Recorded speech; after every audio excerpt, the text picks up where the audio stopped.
How about now? Thank you for letting me know right away. I haven't used this scene collection in OBS for some time. So OBS keeps forgetting my mic. So let me start again. Not only do I wish you a happy Sunday, but I wish you a happy Stardew Sunday. It has been nearly 2 months since I've played this game on stream. I was a little burnt out, so I took a very intentional tactical pause from it. But it was good because that let me work through making the Stardew video. And that gave us a chance to explore some other games. We've been playing Minecraft, we've been playing Terraria, Pokemon. It's been a great time. But that said, I do feel good about picking this game back up. We are going to have some rust to shake off, but let's do our hellos. Theater Kid, hello. Ella, hello. Allie, hello. Said. Roba, hello. Epic T is here. Busier than you thought you were going to be this summer? I hope that's a good thing, buddy. It can make time pass. Busy and productive, it's a good thing.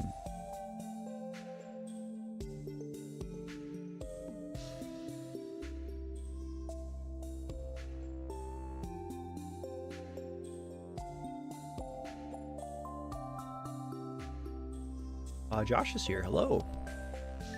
Happy Sunday, friend. I hope you're doing well. I hope your mom is doing well. Catching up with friends. Good stuff, said. Glad to hear it. Alright. Why don't we rip some Stardew?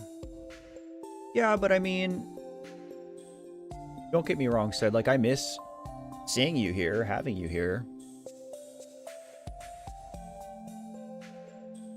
But IRL friends are important. Those real relationships are important. Not that you and I aren't friends, not that everybody here isn't, we're all friends, but you know what I mean. Quality time with people in your life is always time well spent because you never know how much time you have with people. So, okay, so we are at the end of fall, year 2. So let's see, we're rolling into winter. Carrying a jar of honey.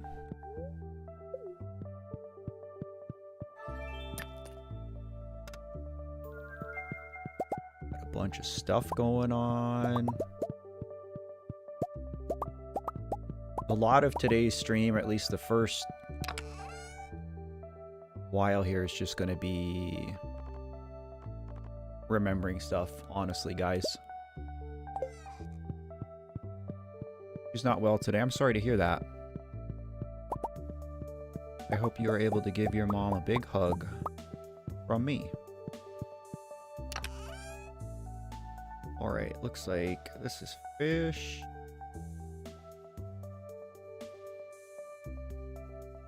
Hello, Erica. This is just furniture, random stuff. We do have a couple trinkets. I'm not using a trinket right now. I have a fairy. Level 2. Right? Looks like I have combined rings. Looks like I don't have final weapon. Tomato salt. That's part of the trade quest for Birdie on Ginger Island.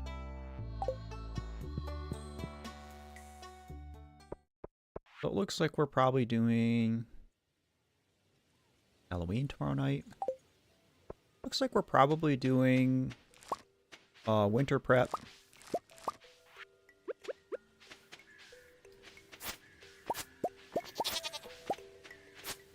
And we'll be spending time on Ginger Island. Inventory's already full. That's awesome.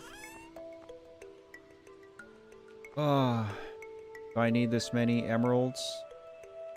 No. I actually think my friendship with Penny is maxed out, so these are probably for the dwarf now. This is where I was keeping all of my gift items. Same with amethyst. We're just gonna get rid of... Rubies I want to hang on to.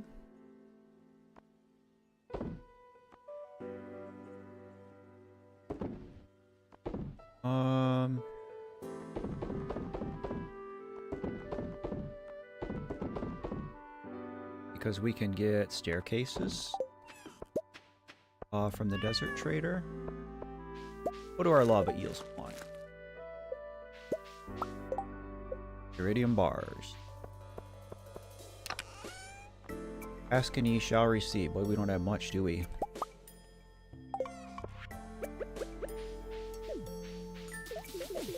Dean is here. What's up, my brother? Good to see you. Happy Sunday.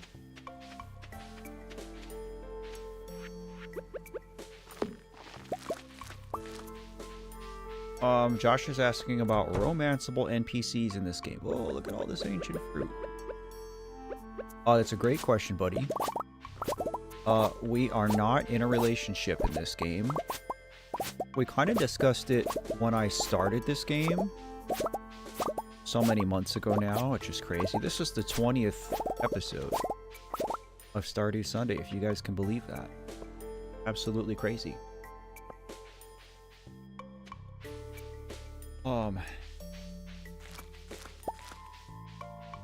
But we discussed it like towards the beginning of the run and kind of like jointly decided that we were going to have Krobus move in.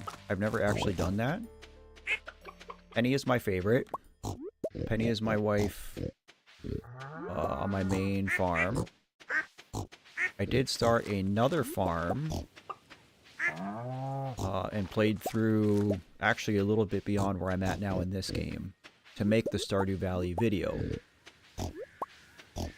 Which again, for those of you who watched that, gave it a like, gave it a comment, shared it, all that stuff helps me tremendously. I really do appreciate the support. Alright, we've got a heater in this barn. This barn don't have a heater. I don't think there's any pigs in this. Oh, but yeah, Penny's my wife on my Switch file.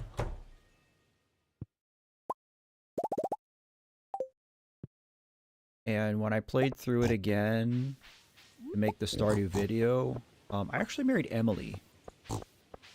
Because, I don't know. I mean, I like Emily. She's sort of that, you know, hippie moon child. But she's cool. I chose Emily this time. But yeah, we'll be doing our boy Kroby. Alright, so... like I said, I'm going to be a little aloof today, trying to get this figured out. Who do we need friendship with? Krobus, so void eggs. Leah, wine. Maru, gold. Abby, amethyst. Caroline, diamonds. Harvey, wine. Elliot likes duck feathers. Gus likes diamonds. Gas likes fairy rose, pink cake. Seb likes a few gemstones. Kane likes pizza, hot peppers. Demetrius likes strawberries. We don't have strawberry seeds. I was smart and I planted a strawberry in my greenhouse on the other file, and so I had a nice strawberry feed. Uh, Kent likes roasted hazelnuts and fiddlehead risotto. Both aren't the easiest thing to get, so... Let's see. A lot of people have had job interviews lately. Oh yeah, Momo had one. Albine, you've got one. Right on, dude.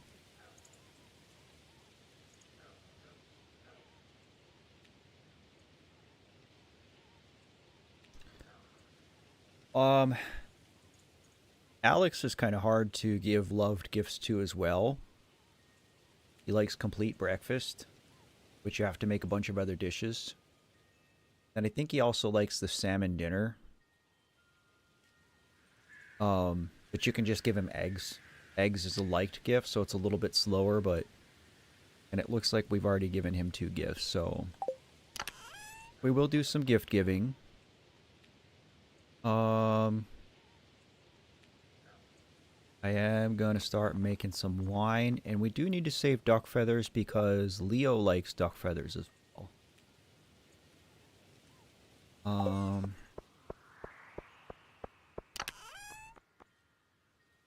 Where I was keeping stuff. Actually do have a lot of fiddleheads. We could probably make some risotto.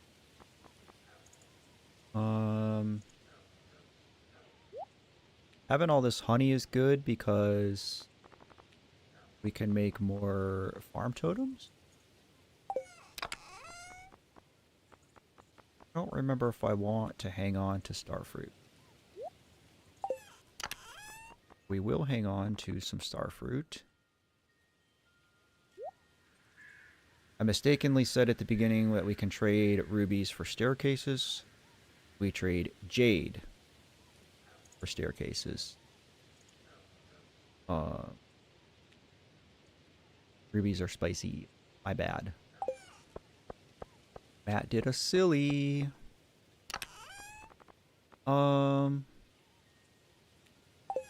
let's just get some wine going, and then we're going. I think we're just going to run errands while I get caught up here today. I know this is not uber efficient. That's okay. We're not really struggling with money. I really don't even want to make all this coffee, but... I don't remember if we had this ripping. We do not. Make more of them. Alright, it's alright, it's alright, it's alright.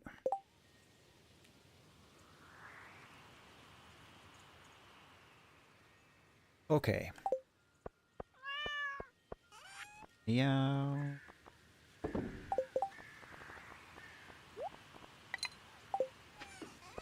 Honestly, I have eggs in. I do.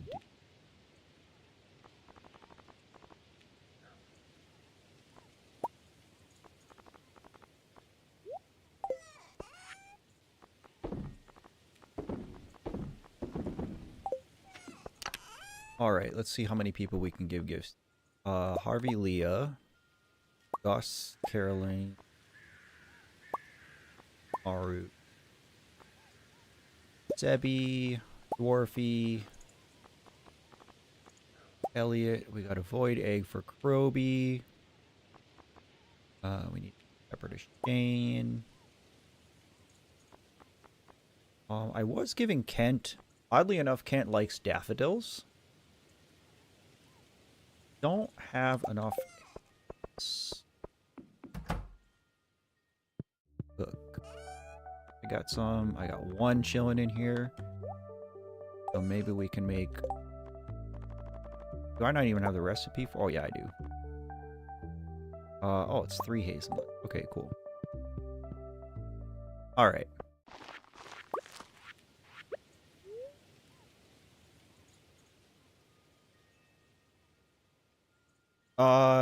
Yes. Bean is correct, Allie. I did make a Spirit Fair video quite some time ago. It's been about a year, I guess, since I put that video out. I don't expect you guys to know my entire catalog.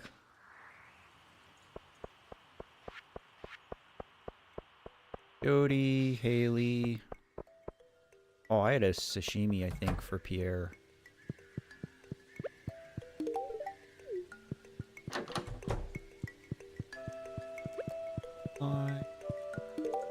There you go, ma'am.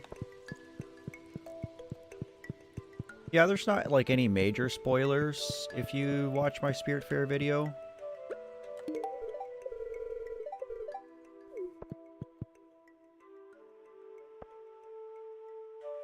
Lewis, Elliot. Alex is good.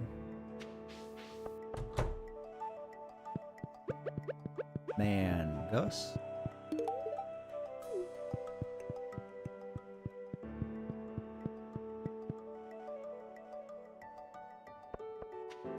You got the full catalog, Bean. Right on, dude. Oh, I need to give Gus this.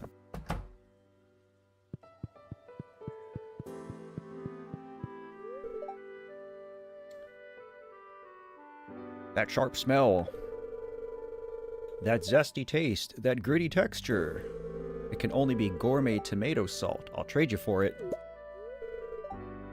Got the rose. I'm pretty sure that goes to Sandy. Okay, man, I have a question. What was it like to be in Catholic school? Number one, I'm flattered that you pay such close attention to what I say, Josh. I've only mentioned that once or twice.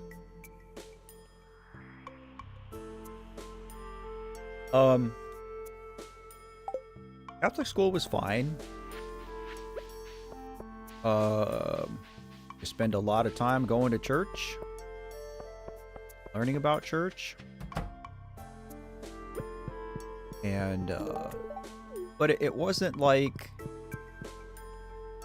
you know, when you hear Catholic school, you think of like super strict, everybody's in a uniform, all the teachers are nuns, and you get hit with rulers. Like, it wasn't anything like that. We did not.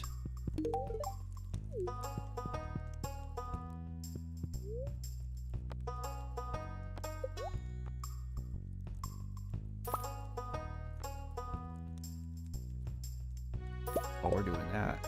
Oh wait, I think I already read this. Oh well. We did not wear uniforms. My teachers were not nuns. Our librarian was a nun. But I never got hit with a ruler. I was a good kid.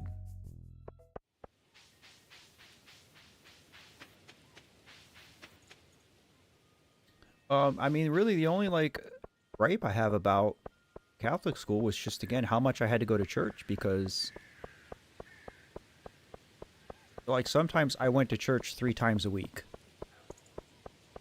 And,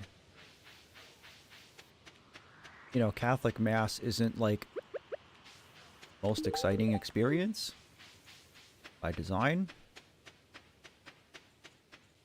But, like, especially when you're a little kid, you know, it feels like it just takes forever.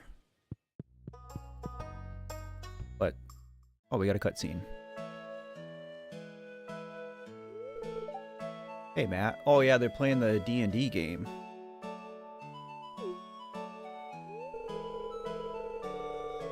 Sam and I were about to play Solarian Chronicles, the game. Why don't you join us? It's better with 3 players anyway.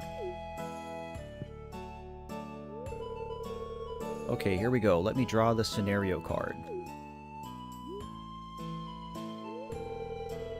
Looks like today's quest will take us into the Necromancer's Tower. Try and reclaim the Solarian staff from the clutches of Dreadlord Zarth. Cool, Matt. Are you ready to choose your character? Now, I know that there is a way to win this. Doesn't really matter for friendship. I'm pretty sure I'm supposed to choose the healer. There's a lot of choices and I don't remember them all.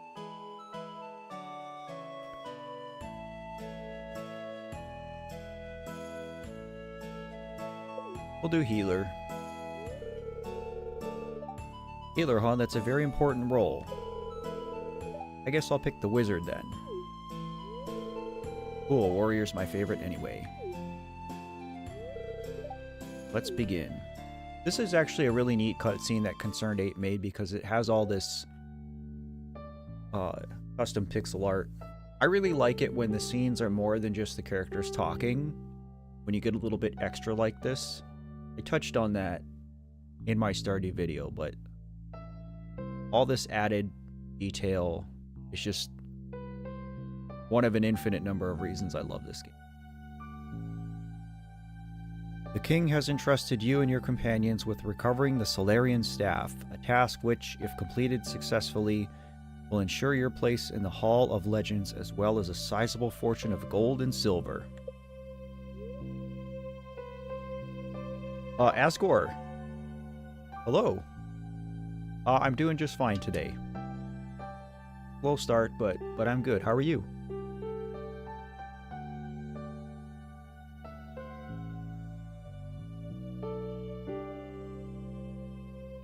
After a long month journeying across unforgiving lands, step out onto a precipice to see your destination looming in the distance. Boy, look at how far away that is. They've been traveling like a month and they're still that far away? Bro. There, beyond the moonlit plain, lies the Necromancer's Tower, where Dreadlord Zarth usurps the power of the stolen Solarian Staff for his vile purposes.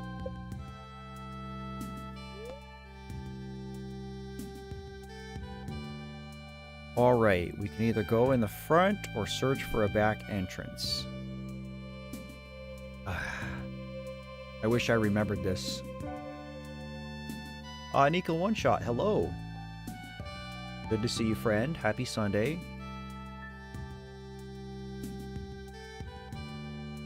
Something tells me I remember walking in the front. Skeleton guards the hallway before you. It looks dangerous. We fight the skeleton. Skeleton lunges forward. Raise your shields. You successfully block the attack. The skeleton stumbles backward, giving you enough time to strike out, slay the foul creature. Continue down the hallway, taking care not to step on the skeleton's remains. You know, I never realized, that there's a unique song that plays during this cutscene.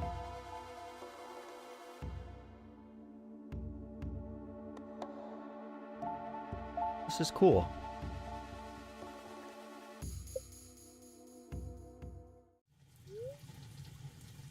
Find yourself in a sewer-like corridor. To your left, a hallway glows with a peculiar green light. To your right, a staircase leads up into the dark. Ugh.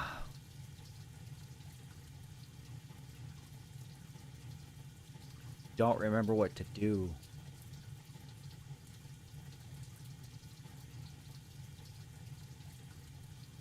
Think we go in the glowing room? I know we do eventually go up to find the wizard, but I think we go in here first because there's something in here.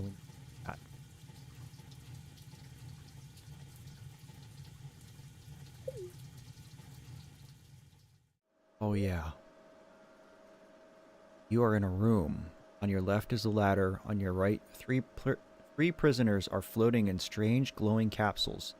They appear to be in the process of some kind of transformation. Could this be some sick experiment of the Dreadlords? What do you do? Leave or destroy? I think we destroy them. Nice with that star drop emote. Been a while since that's even been appropriate. I think we destroy these. I think, the right thing to do is to give them a merciful end.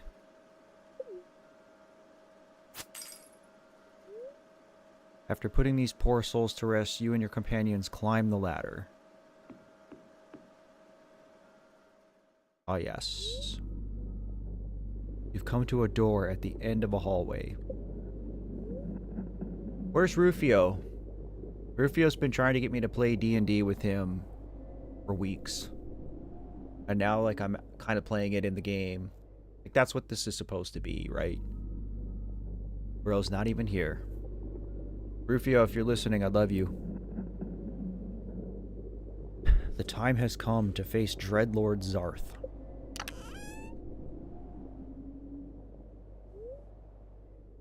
Intruders, how dare you trespass in my private chambers? That's like my Zarth voice. I just figured that's what he would sound like. Ah, so you've come for the Solarian staff. Hehehe, fools. You'll make a nice addition to my skeleton army.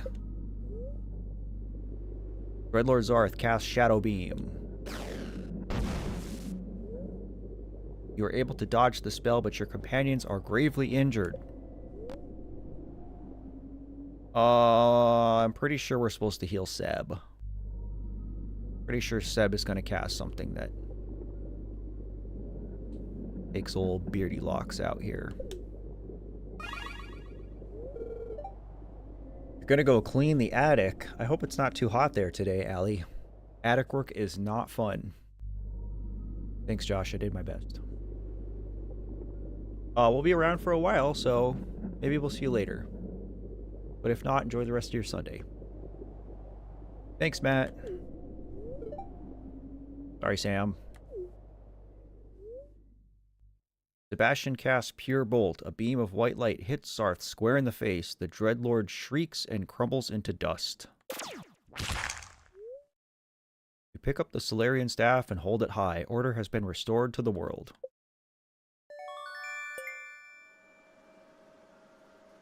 I wonder if there is a better way, if there's a rating above A. I don't remember. Hey, not bad.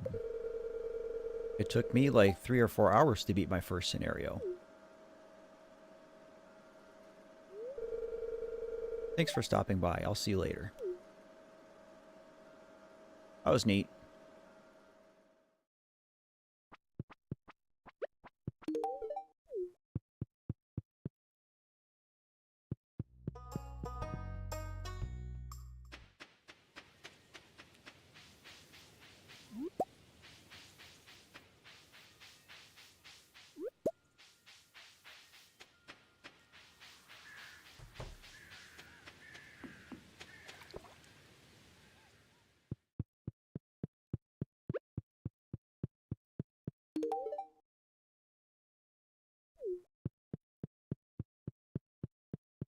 So really at this point, I mean, aside from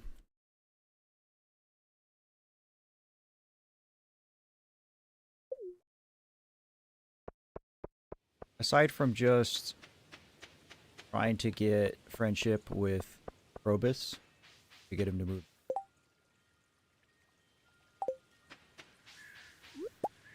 Really the only thing that we want max friendship with as most people as possible for is at the end of year 2 here.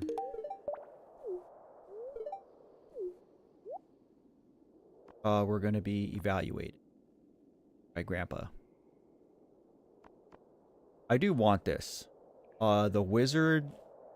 This is like a newer catalog, furniture catalog.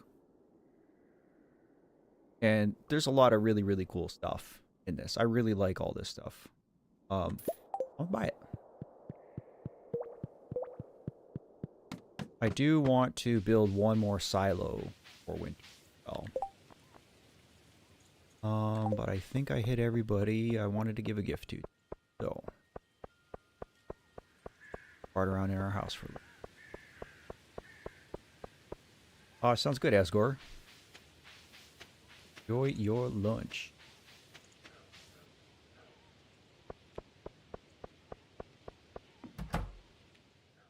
Alright, let's make our house actually look not so crappy.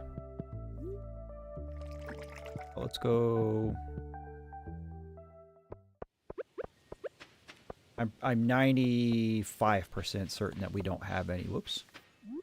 That we don't have any animals in this other barn. I'm pretty sure we had just finished it.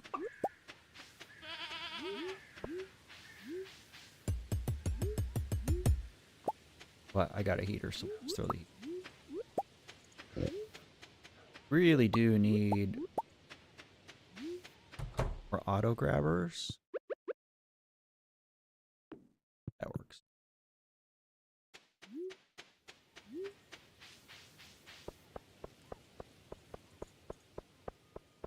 Ella, did you get your shirt yet? Keep forgetting to check.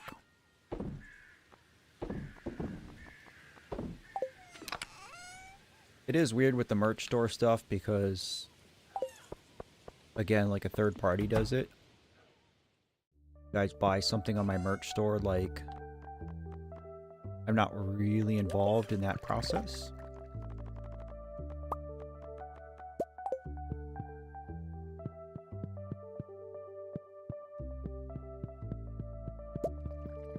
Patch with the new PFP. What's up, buddy? This poor guy. You know, I don't know how much you guys know about the wizard. When I made the Stardew video, I almost made a section about the wizard. But I thought about it, and it kind of just would have been a repeat of Leah's section of the video.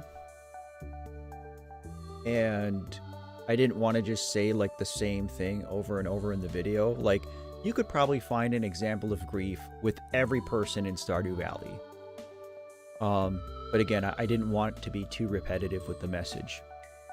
But supposedly, the wizard was married to the witch. We've seen the witch, right? And he self-admittedly, allegedly, had some kind of affair, and that's why they ended up getting divorced.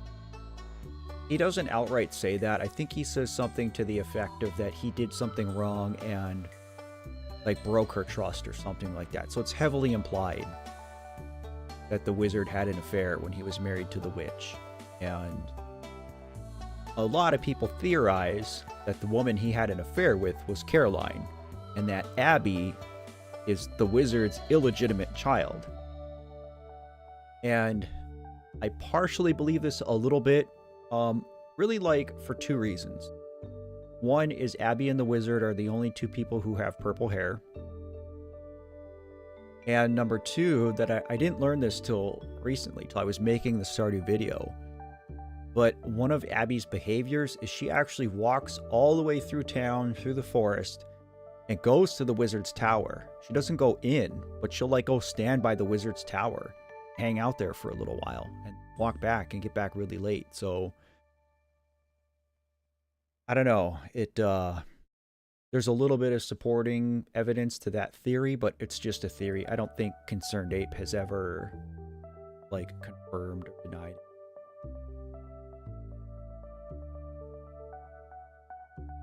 Congrats, Erica. I know that you were in a pretty bad way about that. Glad it worked out. You're not stupid. Self-love. And don't worry about your parents paying for your education. I did the same thing for my son. Don't regret it. Never will. Okay. At all this wizardly wizard stuff. Let's start with floors and walls. It is a little bit harder to...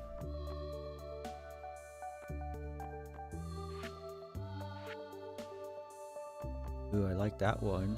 It is a little bit harder to do this on a controller. Stone flooring.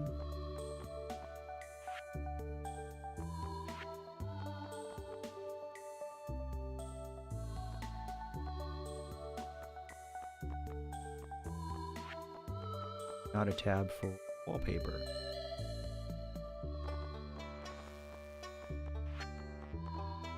If you guys see stuff in here that you want me to put in the house, let me know.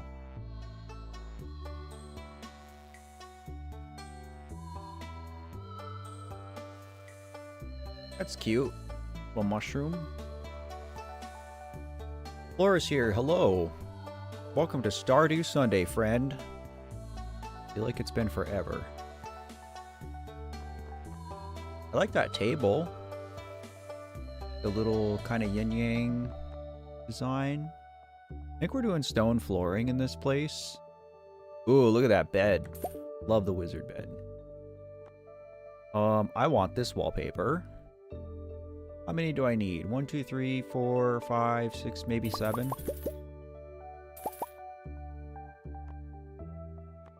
I like the wood floor better than the stone, I think.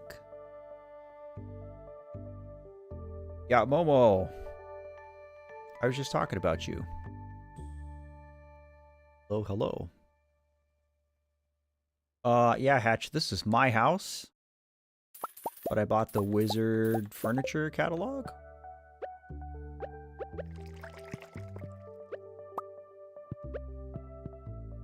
Oh, there's a way to do that. There it is. About the wizard furniture catalog. I really have to move a crystallarium.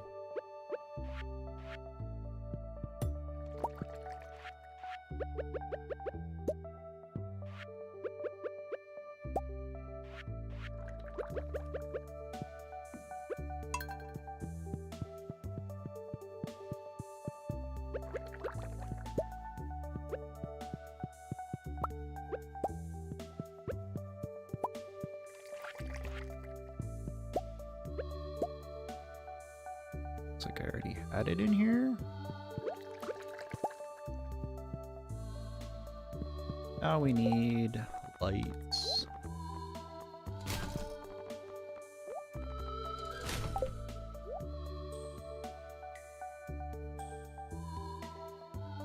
Oh yes. I will teach you anything that you want to know about this game.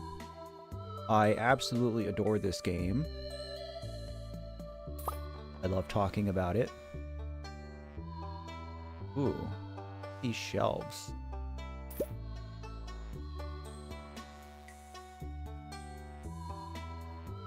there a different lamp? I thought there was a different lamp. Maybe not.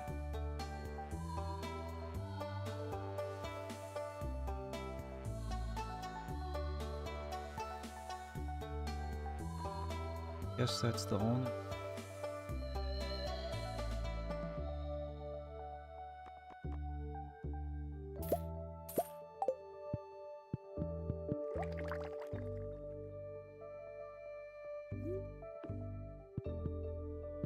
Just get some light put in here. I have this other lamp. Maybe I'll move my bedroom. Well, I don't know. Because this is all temporary. Usually I have my bedroom like down in the bottom room there.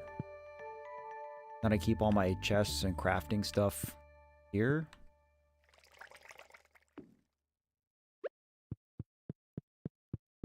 This is just a little temporary fix-up, I guess. I just like this aesthetic. A nice vibe. There is a lot of Animal Crossing elements in this for sure.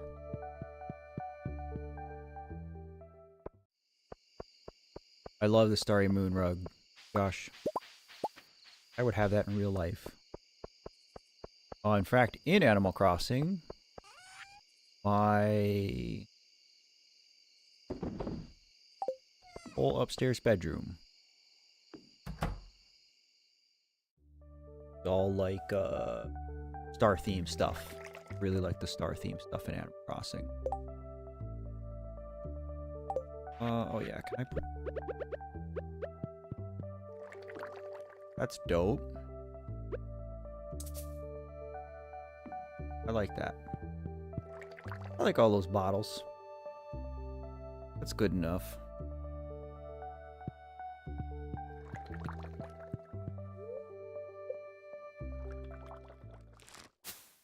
I actually don't have a doormat at my cabin, Josh. I don't have anything inside because the floor is unfinished. And I don't have anything outside because I haven't built an actual deck yet. Basically just have wooden blocks for steps.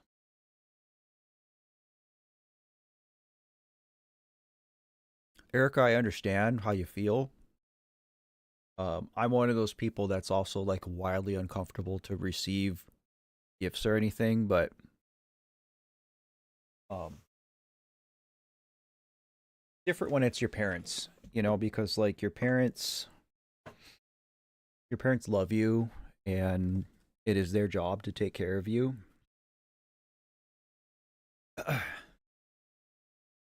At least for me, hang on.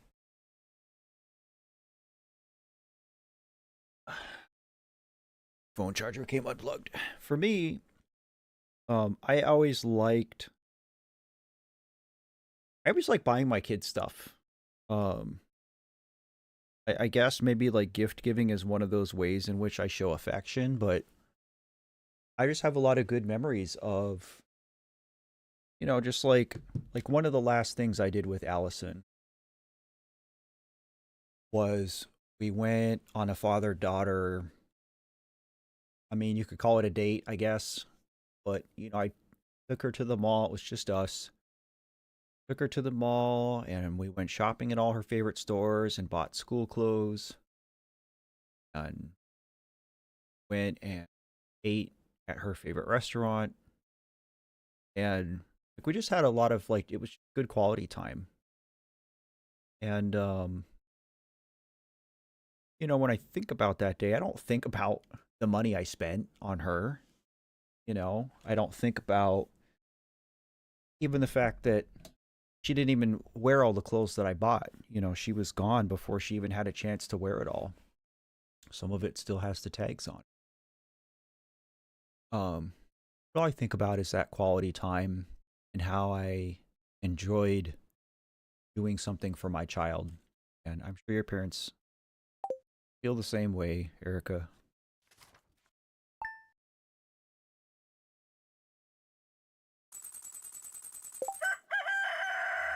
Oh, it's not too personal, Bean. I see both your questions. So, no movement on Discord yet.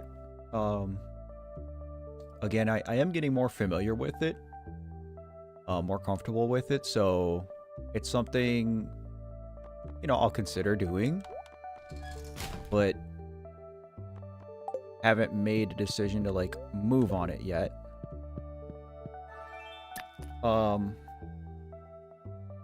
Wait, maybe we do a Skull Cavern run today? I have to go to the desert anyway.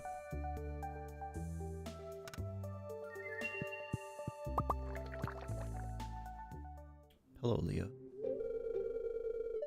Hi, Matt. Are you free this afternoon? Finally got my act together. Oh, it's the art show. I did show this scene a little bit in my Stardew video, but it's one of my favorites. I'm pretty sure we see Leah's ex-boyfriend. Pepper Poppers, that's going right back to Shane because he likes that. But no, it's not too personal. Yeah, so the story of the cinema roll plush. If you've watched any of my videos, you've probably seen that clip at least once. It's one of my favorites. I like to use it. That was within the last 2 weeks of her life.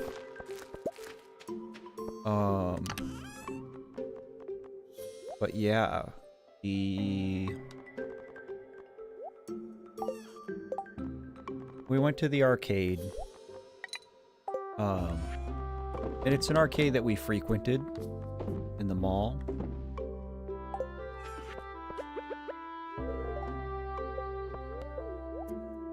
And so it wasn't like an irregular thing for us to be there. But we went during a mall trip and, you know, I forget. They each have, the kids each have, it's like cards. You prepay a card at a kiosk and then you swipe that card to play your games. And Allie saw that cinema roll thing and just really wanted it. And I didn't even really know like what cinema roll was. I didn't realize like it was part of Hello Kitty and all that. But yeah, she tried over and over and over and over to win this thing. And just couldn't do it. And eventually gave up. And then she went to play Groove Coaster. And so while she was distracted with Groove Coaster, I went back and won it for her. I got a lot of batteries. And yeah, so that video of, you know, me giving it to her, it's one of my favorites because, you know, like she very clearly wasn't expecting it. And, you know, when I came up from behind her and put the phone around her, like I think she thought I was just going to take a selfie because I was always doing that. I was always just like, you know, on Snapchat, just like taking stupid little videos and pictures and stuff of her, both the kids. And I'm so very, very glad that I was that kind of parent, that kind of person. Just always bugging them with my phone out, because now I have all these little, you know, just 5 and 10-second clips, but they make my heart very happy. So I came up behind her and I was recording and I put the phone and she gave me that sweet little smile that she always did. Kind of just like putting up with what I was doing. And I pulled that plush out. She got all excited. Couldn't believe it. Absolute golden beloved memory. Matt, hi, come in.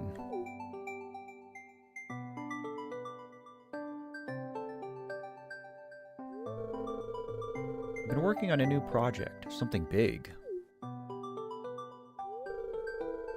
This is just one component. Let me show you a little demonstration. Just put your hand here. We gonna get burned. It's actually really cute because Penny and Maru are friends.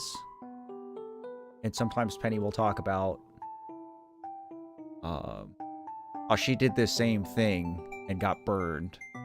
She's got a bandage on her hand. I just love Penny so much. And now I'm going to flip this switch.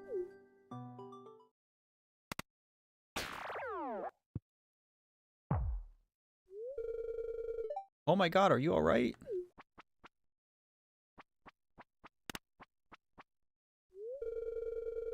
Here, let me apply this burn cream.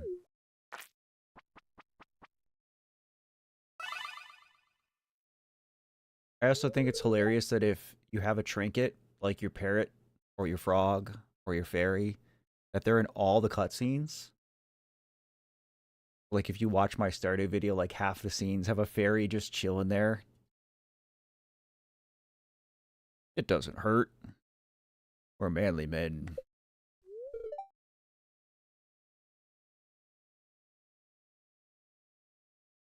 Thank you, Nevea. I like sharing memories. Memories are mostly all I have left, so... Ramona, hello. Sunday. Erica, I'm sure that's not true, but I also don't think that I'm particularly good looking. I also am not crazy about being on camera. It's something I had to just kind of get used to when I decided to start doing this. Still don't really love my face, but face I got, so it is what it is. Well, that makes me feel a little better then, thanks. I kind of ruined the moment, huh? Ah.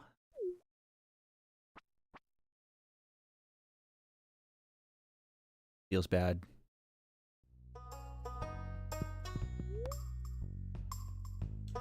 Oh, yes. We can do community upgrades. We want to do these.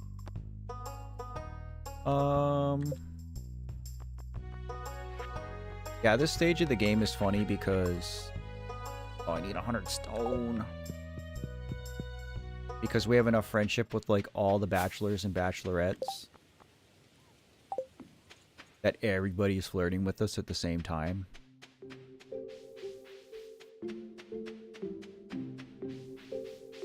Little do they know we don't want any of them.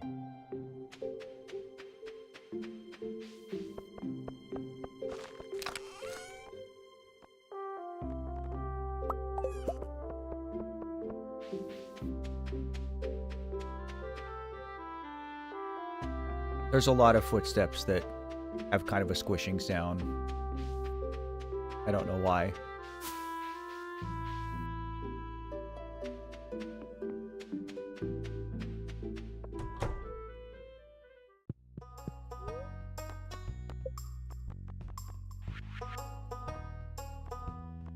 I honestly don't even know how many silos we have. Or where they are. Oh yeah, they're right here. Maybe we... move them?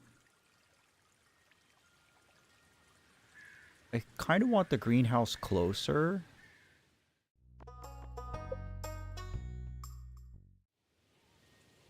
Like, I think this is fine. I am going to probably chop down some of these trees. Well, maybe we put the greenhouse, like, here.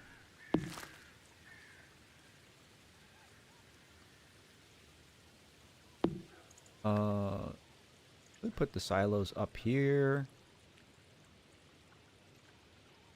So I don't want to mess with them.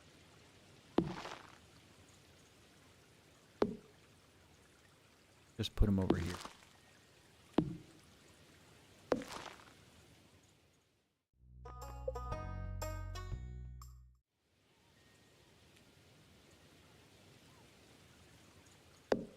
Good enough. So the ferry is from this. So in the 1.6 update of this game, we can do... In the 1.6 update of the game,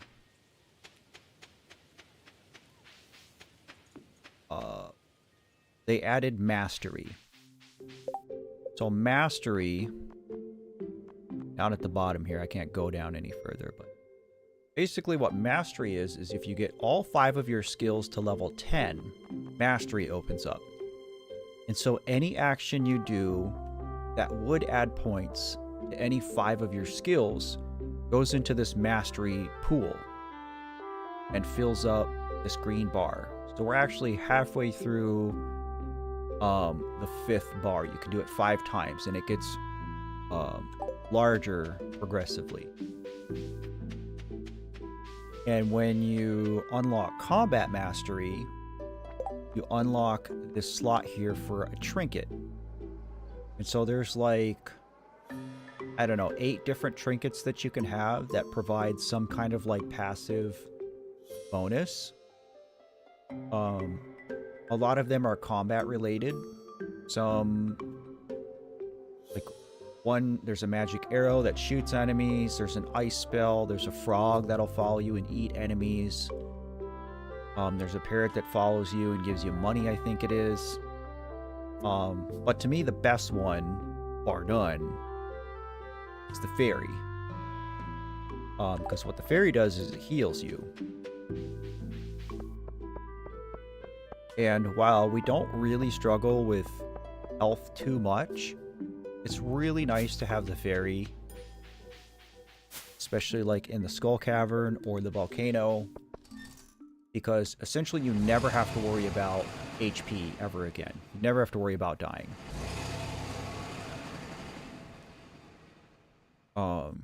Which is great because you don't have to worry about like hoarding, you know, potions or food. You don't have to carry around purple mushrooms. Could have brought a gift. Stardew Valley rose. That's so lovely. Thank you. Whenever I miss the valley, I'll smell this rose. Here, take this. It's been on the shelf for 10 years and no one has bought it. You can have it. We got an advanced TV remote. Well, who do we know sits and watches TV all day?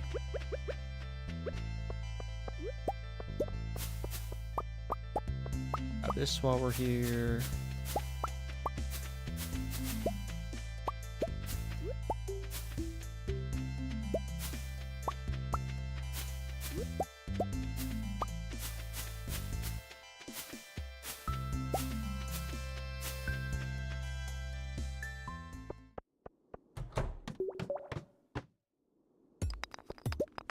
I agree, Josh. I'm glad that Ralsei got a little bit of attention in Chapter 4.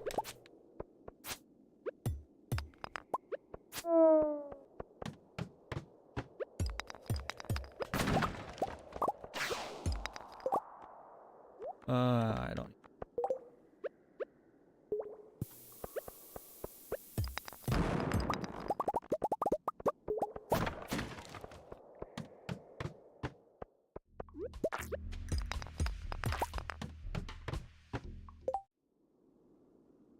The one that freezes. Oh, that's a pretty good one. People like the ice rod.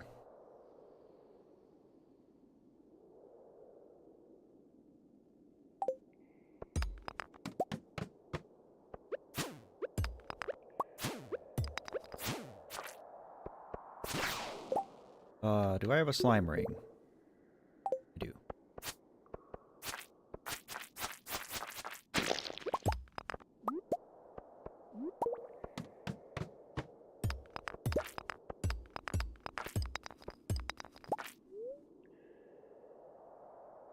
Yeah, I mean, honestly, Josh, like, I'm really glad that Chapter 4 cleared up some of Ralsei's situation.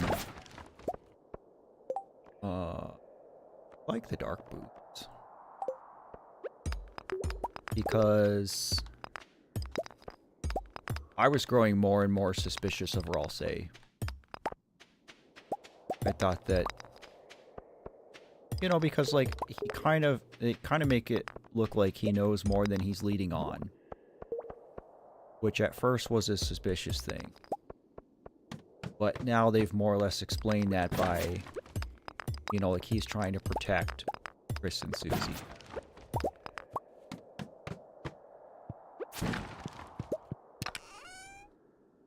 Not what I wanted, but not upset. What we would really like is some auto petters.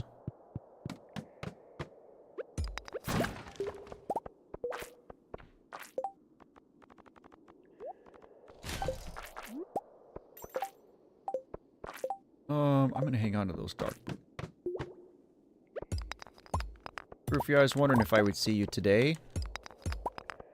You missed our D&D session, bro.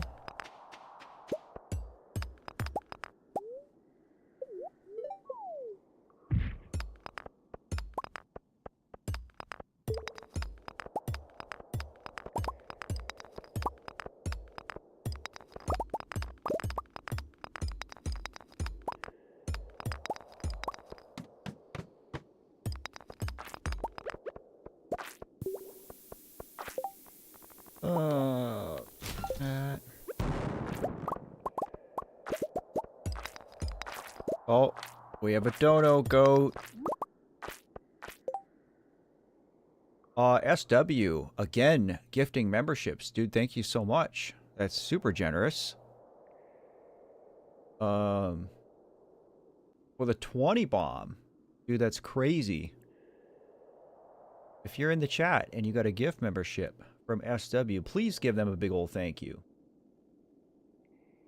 Thusly. Once again, I am typing this name. Yeah, buddy. Thank you again, SW.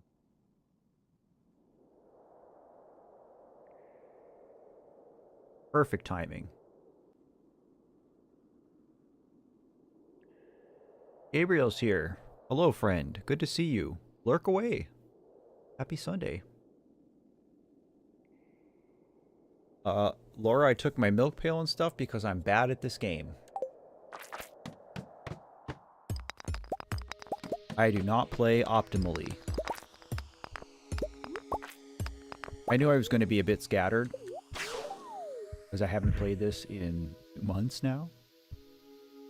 Bean, thank you for asking about Argentina VR. I did check in with him. He's struggling, I'm not going to lie to you. But, you know, he's getting by. He shared a picture of his daughter with me. And I was pretty moved by it because just like her story and even like how she looked, acted, reminds me so much of my daughter. It's kind of crazy.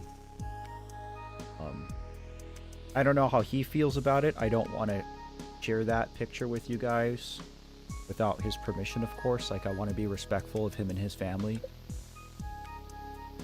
But maybe one of these times I'll put the two ladies side by side so you guys can see what I'm talking about.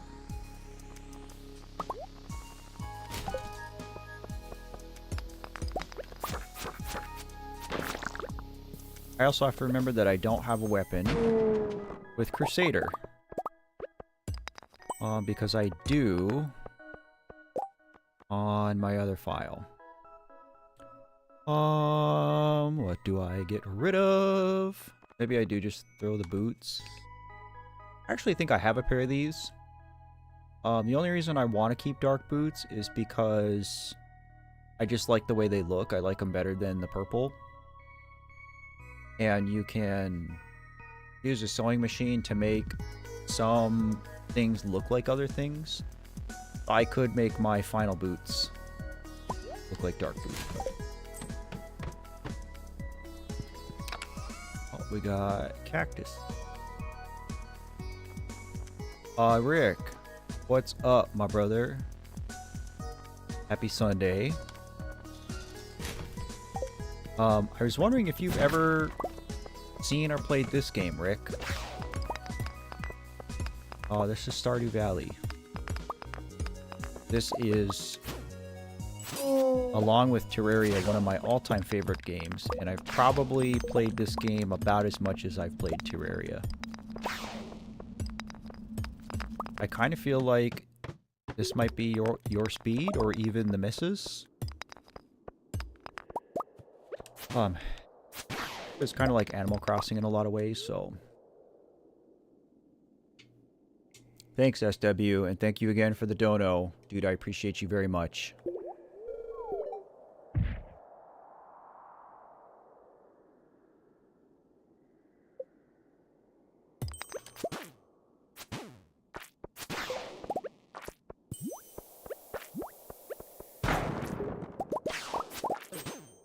Look at all this stuff.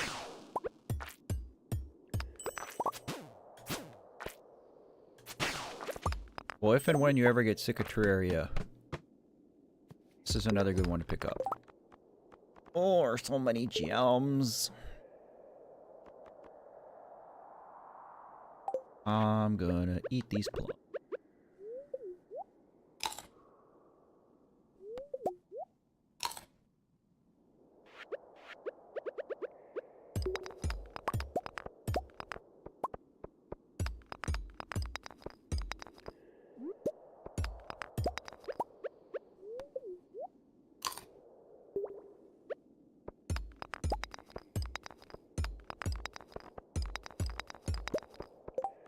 Oh, of course we're full of stone. I don't care about powder melon seeds. Powder melon. I think it's cool that there's a crop that we can grow in winter, but at this point in the game, it doesn't really benefit us because we have Ginger Island. Our winters will be spent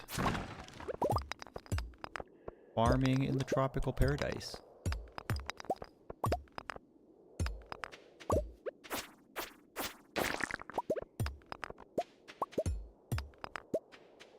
I don't even remember how much of Ginger Island we have unlocked. I know we have a lot of coconuts, or golden walnuts to find still.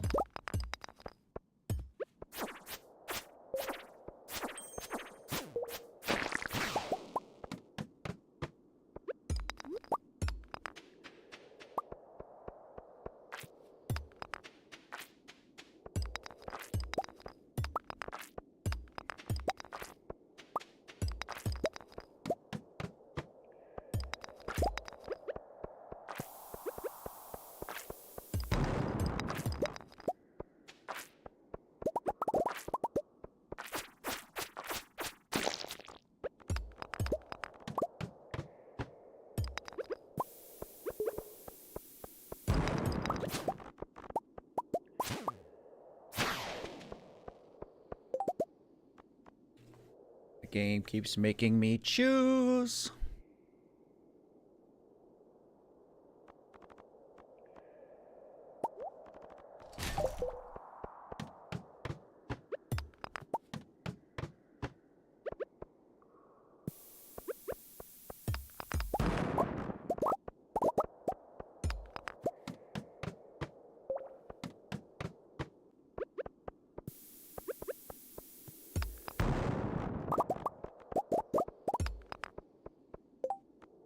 Oh, we definitely want rubies.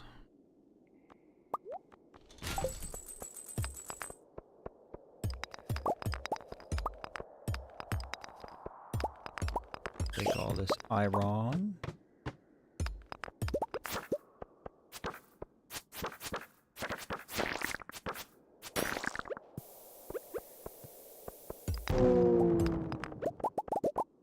Cloth is great too.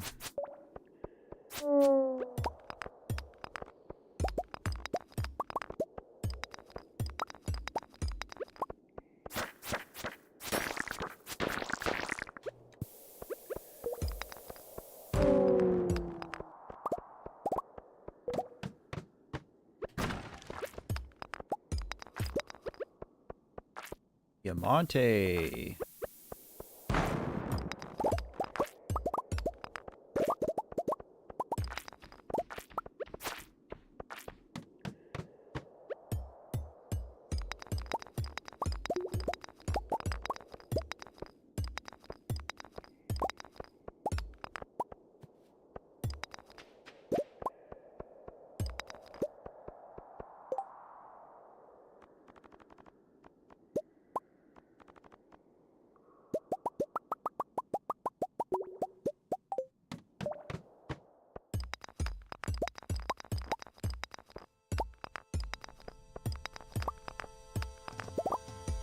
I'm trying to remember how to get the void pendant. So basically like how dating normally works, marriage normally works. So once you have enough friendship with an eligible bachelor or bachelorette, you can give them a bouquet of flowers to let them know that you want to date them. That unlocks more hearts, and then when you get to enough hearts, you can propose marriage with a pendant. With the normal pendant, you can just buy it, but with the void pendant, because the void pendant is what you need to get Krobus to move in with you. And I might have to get on the wiki and look that one up unless you guys know, because I've never roomed with Kroby before. I want to say on my other file I got one, like an enemy dropped it. But I don't really remember. I would certainly put this in the therapeutic category, Josh. I mean, Stardew has some excitement, but it's a relatively chill game. It is bittersweet for me. You know, again, if you watch the Stardew video, then you know how special this game is to me, how personal it is to me. And it does remind me of my daughter a lot.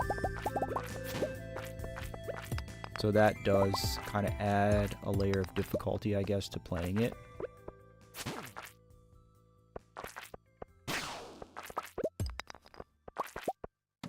But overall, yeah, this is pretty cathartic. I'm not going to get to 100 on this run, Laura. I can already tell. A lot of it, you have to just, like, get lucky with holes.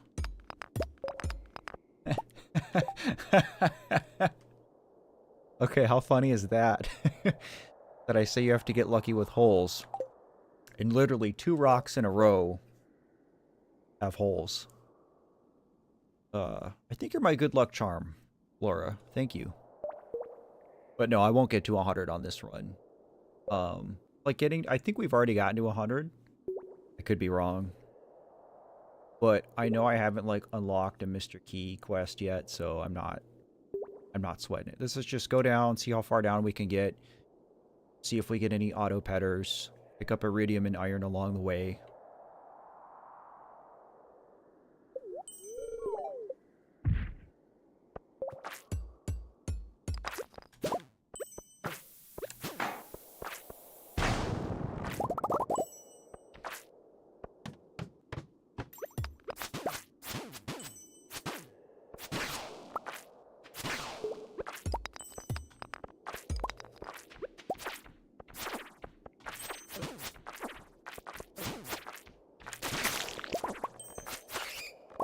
See, this is why the fairy's so nice.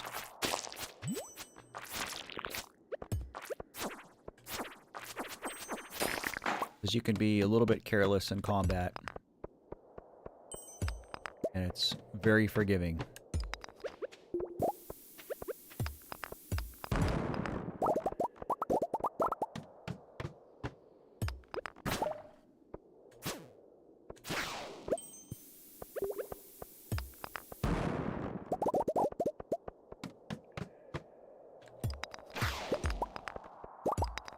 Mining with such urgency. I have Swift on the pickaxe, so maybe it looks like I'm being... I mean, you always try to get down as far as you can, because the further down you go, the better the stuff gets. Like, very quickly.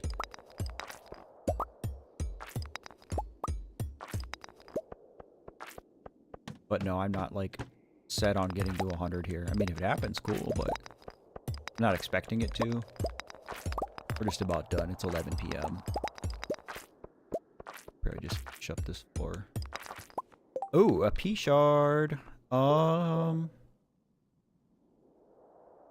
what do I get rid of? About a single piece of cactus. Whoa. Jonas Ernst, hello. Happy Sunday to you, friend. Hope you're doing well.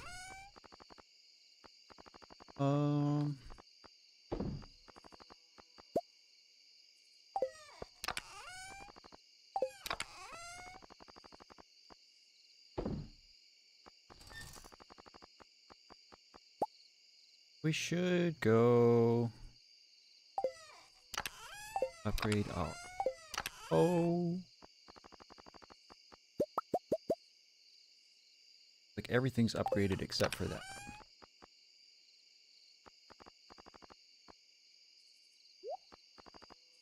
And...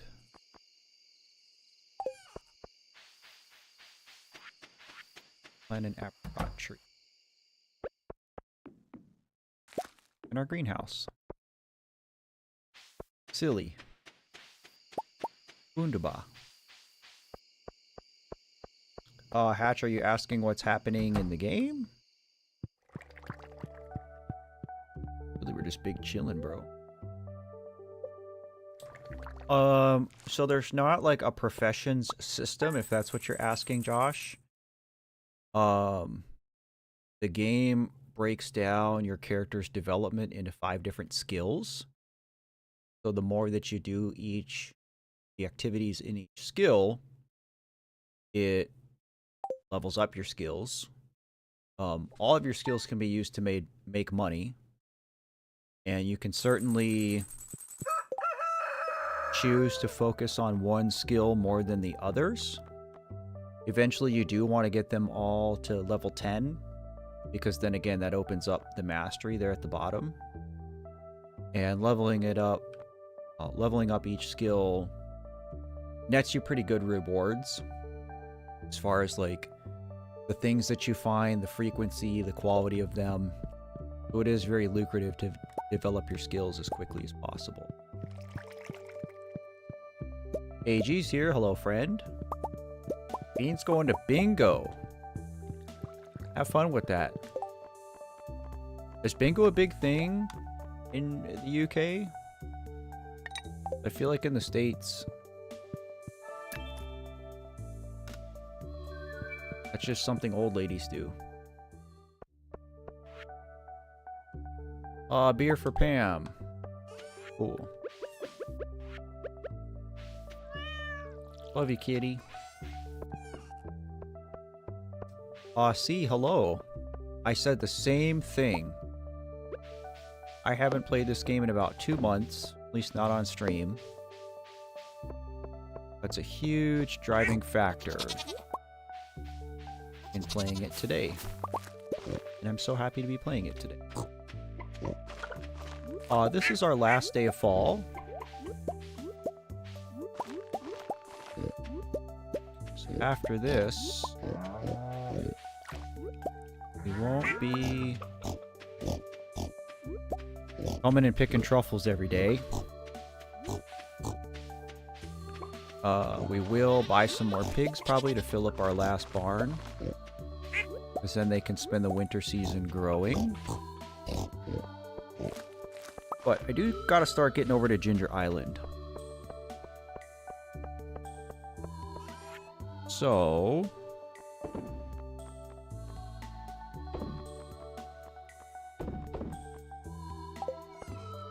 probably don't need coconut. Hang on.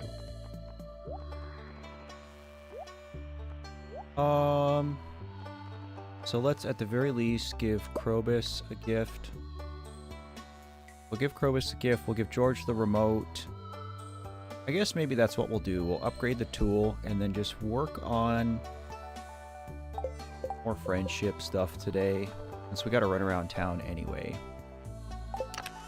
Alright. Pam gets a beer.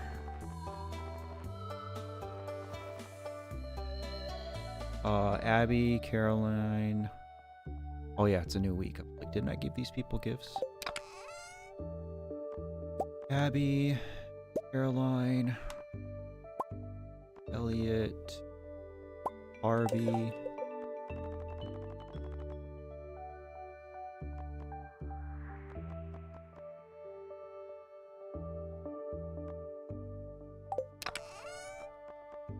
Gus, Zeb, Kane, Dwarf, Kent. Could just give Demetrius a diamond. Alex gets an egg.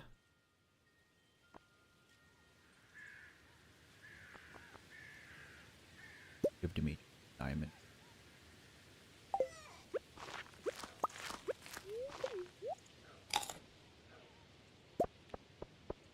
Have fun, Bean. I don't know if you're playing for money, but hope you win big.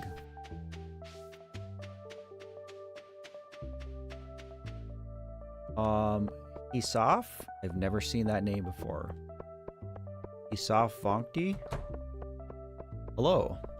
Welcome to the stream. I hope you're doing well today. Alex is a savage, just raw dogging eggs. What's this? So you push this button first? What's this button do? Grumble, grumble. Hey, well, how about that? I got a new channel. Here, take this. It's a stone I found when I was a coal miner back in the day. Funny thing, it's glowed blue and stayed cold for over 40 years, like magic. You received an Arctic shard. I'm pretty sure the wizard wants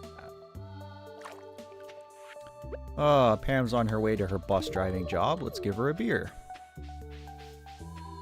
Penny, my love. Don't need to give you anything. Let's go upgrade our hoe.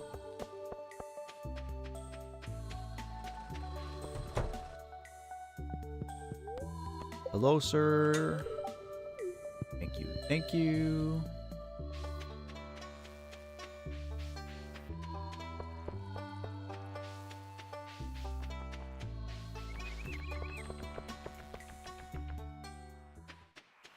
I don't know if we can go into Elliot's house. 9.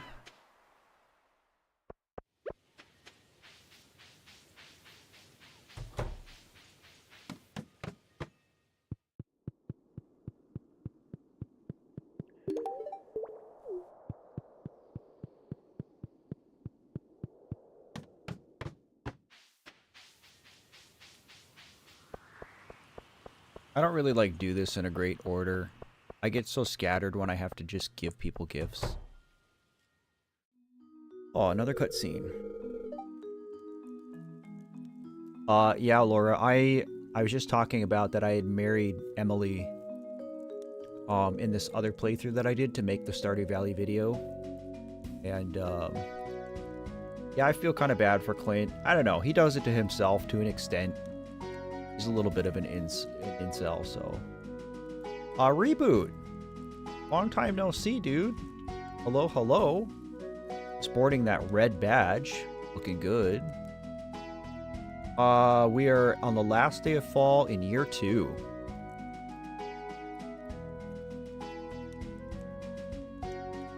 Boy, Abby looks evil in that portrait. Stop telling me how to live my life. Hey, cut it out. We're letting you live here free of charge until you finish school. It seems like you don't appreciate that at all. Stop trying to make me feel guilty. I appreciate that you and Dad are helping me out, but expecting me to dress the way you want is ridiculous. I'm not a little girl anymore, Mom. You're right. I'm sorry. Is someone there? Girl, run! I swear, this house is haunted.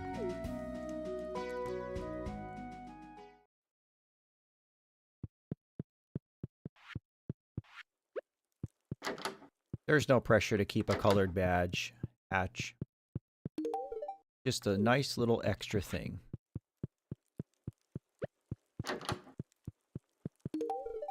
Is Pierre's stash in here when Caroline's in here? Oh.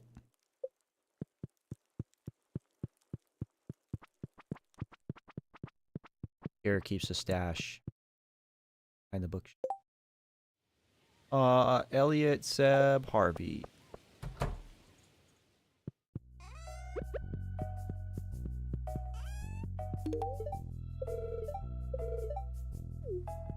Yeah, I forget all the different colors now when I set that all up.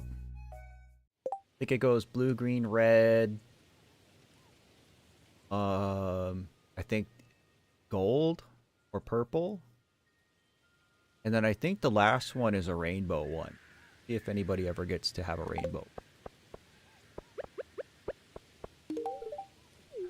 I don't need to give Jody a gift, do I? Nope.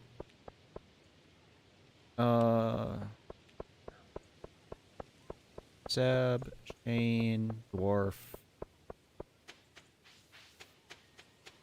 Gus.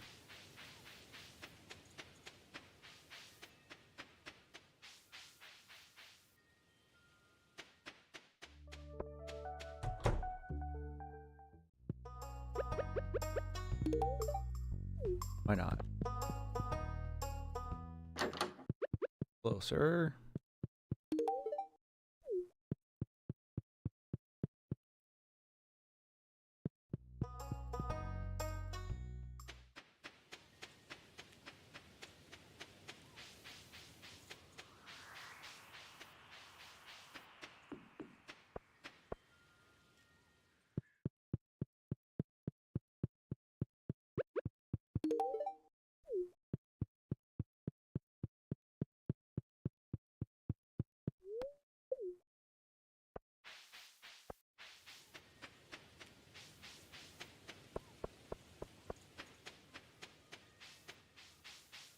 That sounds like a great ideal.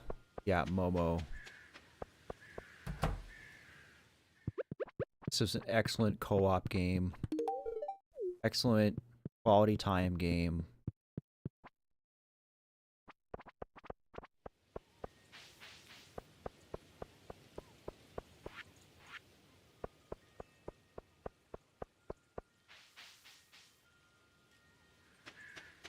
Part of what makes it so special for me.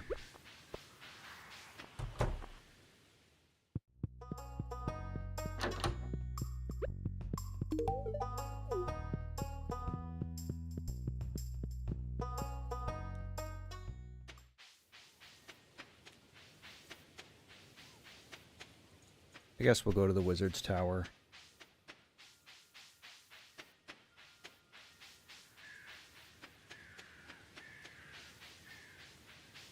I convinced my dad to play Stardew. He's 67. Plays Stardew and Animal Crossing.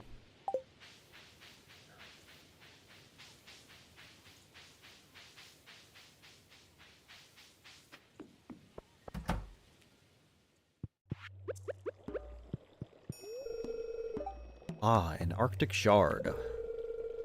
The most powerful substance indeed, and potentially infused with the element of ice. I'll take it if you don't mind. You got a trade, bro. You're still here. Oh, you want something? Take this.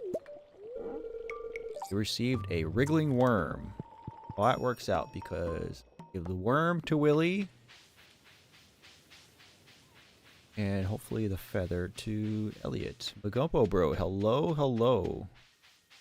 Hope you're doing well, sir. Got a new chair. Good deal, Momo. Did you get like an expensive name brand one, or... I also made the switch to a chair. I didn't get an office chair. I got... I mean, it kind of is an office chair. It's labeled like a gaming chair. It's made to look like a gaming chair, but it doesn't have very many bells and whistles. But does sit more like a regular office chair.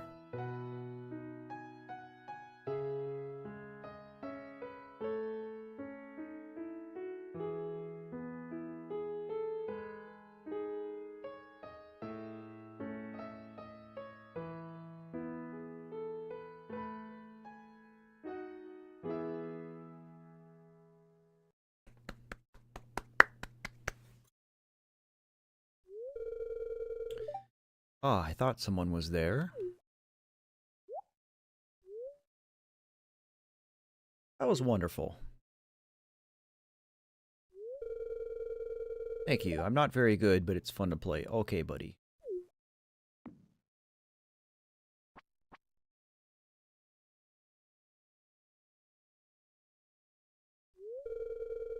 I've been working day and night trying to finish my book. It's been driving me insane, Matt.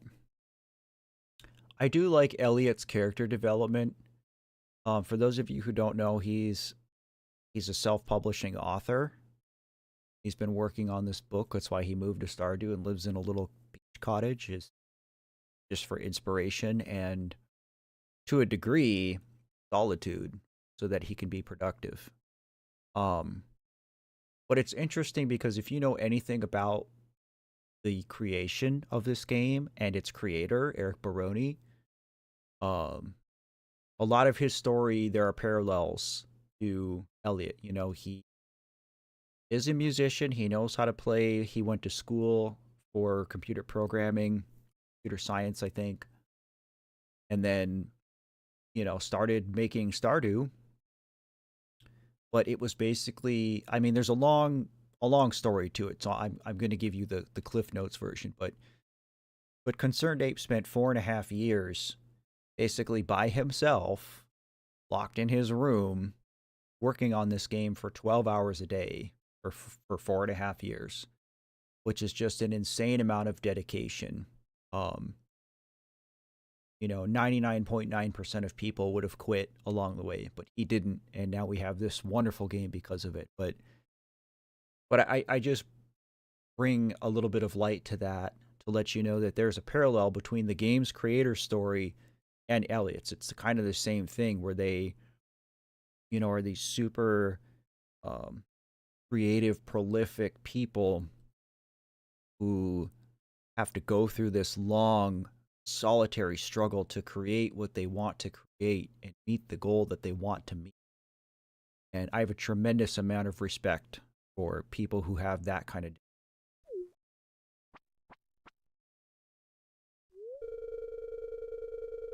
An occasional tune is the only recreation I allow myself. Just too much work to do, and my bank account's starting to run dry. Sometimes I wish I could just throw it all away and become a farmer like you. Hey now.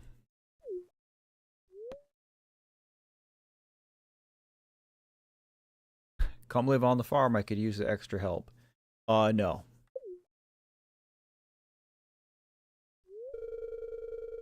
You're right, that was an insensitive thing to say. What I meant is that I'd like to get away from this dark, musty prison and experience a little bit of real life, that's all. Go build a cabin in the woods, buddy. That's what I did. Sorry I'm complaining like this. I just need someone to talk to now and then. Don't we all? Don't we all? Part of what this is about.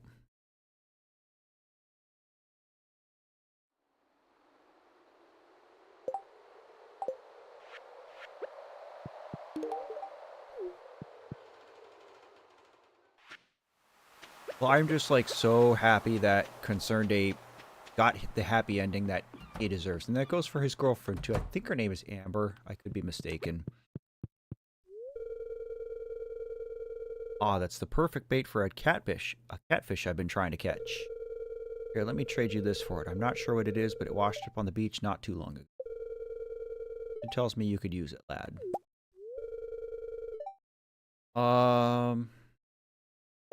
Now, is this what we bring to Birdie?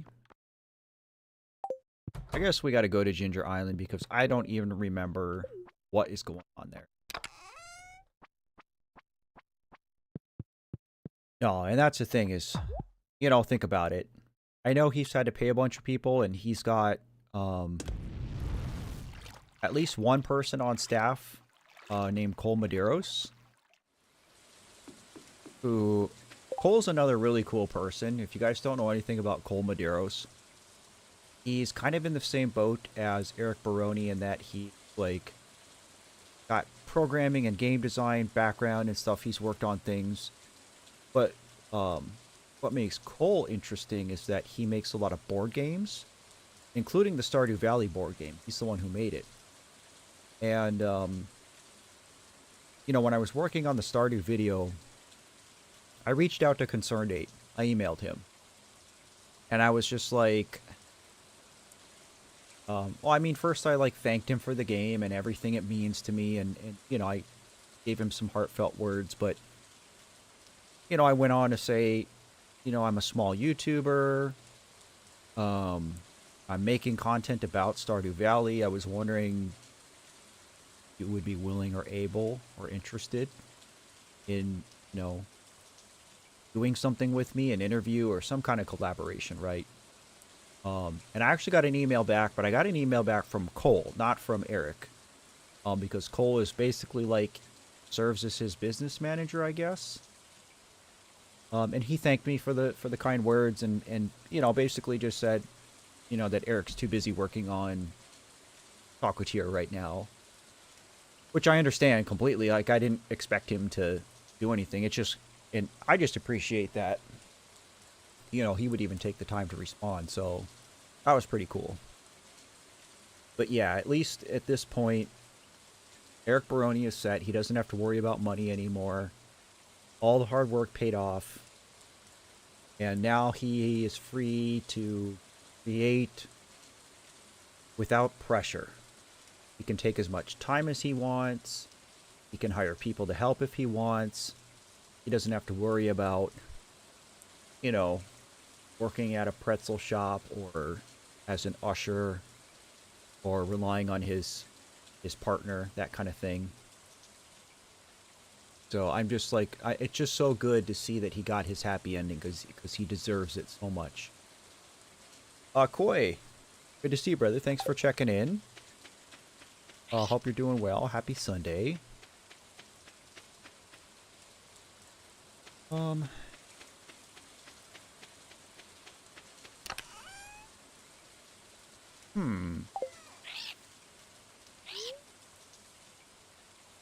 It looks like we got the farm set up.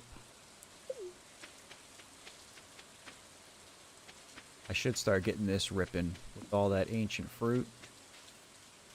Get some seeds going.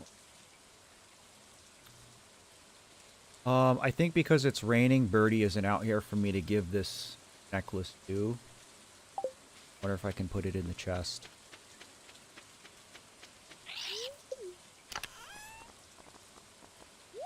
Can.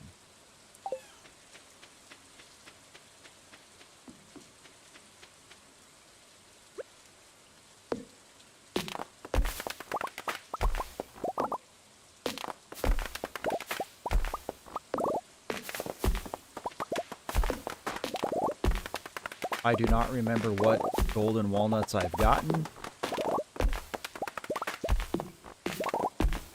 What I need to get.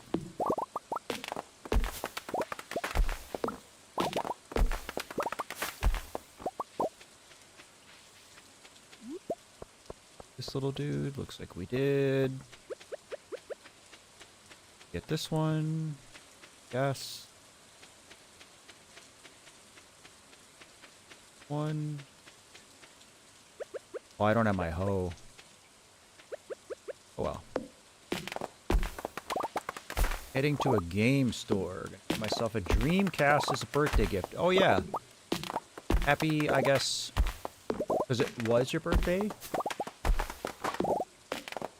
A happy belated birthday? But that's cool, man. That's a solid birthday gift choice. I love Animal Crossing, Koi.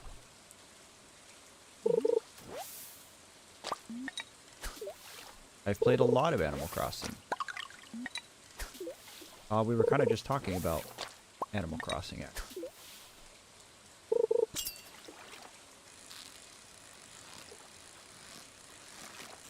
I feel like in many ways, Animal Crossing, at least New Horizons, is kind of like a simplified version of this game.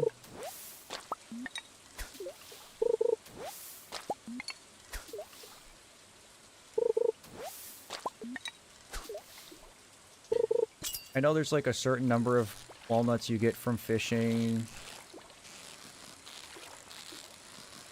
Certain number you get from breaking certain rocks. Like there's some that just go up.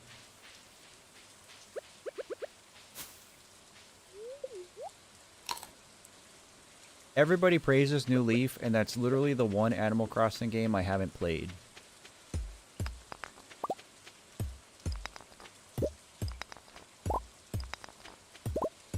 I haven't played an Animal Crossing game that I don't like, though. Wild World's not my favorite.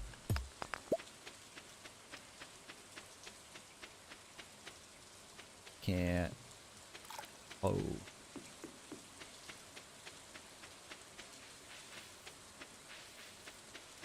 We have to get a certain number to get the Mr. Key's room here. I don't remember.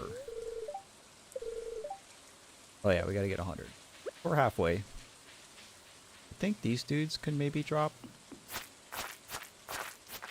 Question.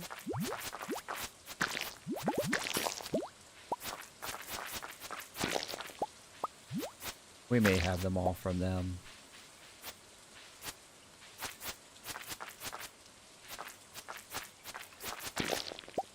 Diamond, I'll take that.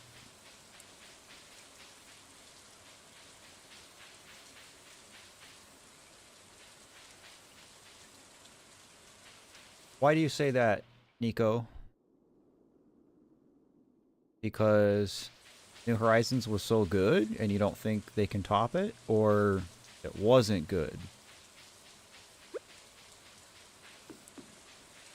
Gotta break the rock?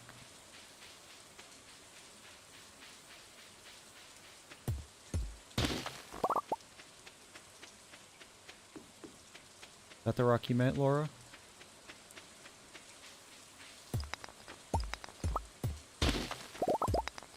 I actually think we can get some from farming here. We can clean this up a little bit.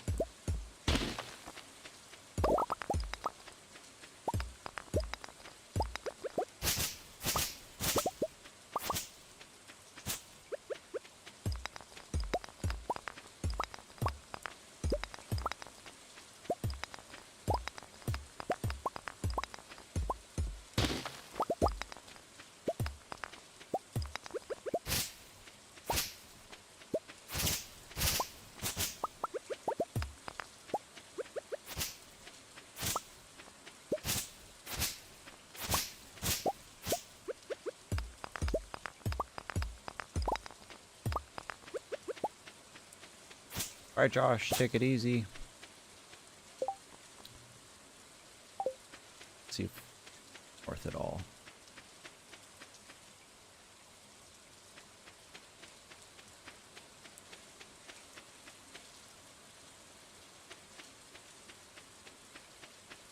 That one.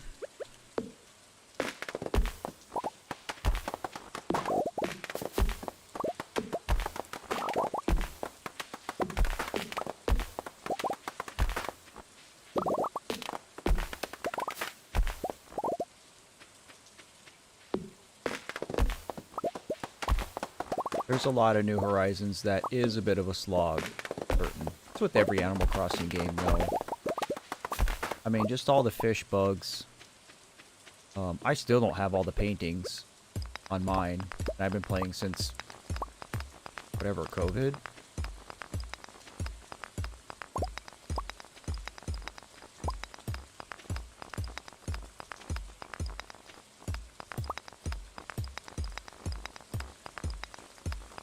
Oh, I gotta get home.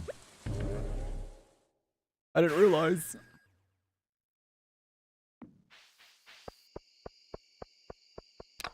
Alright, let's see.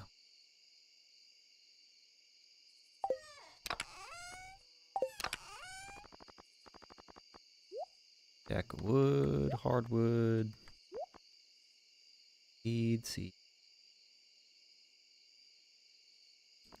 I do want to keep coral.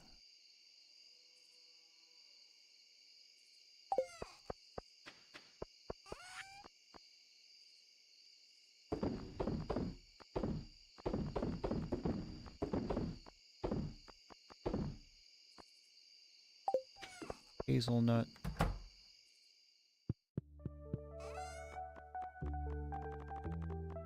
Yeah, I mean, a lot of that thing is it's just luck.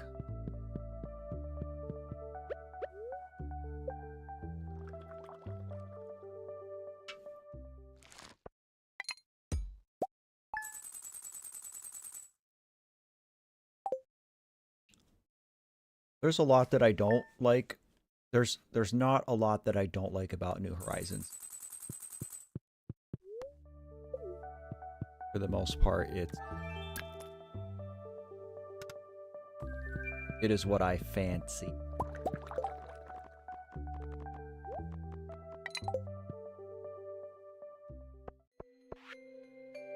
Crispy bass. Ooh. Sassy.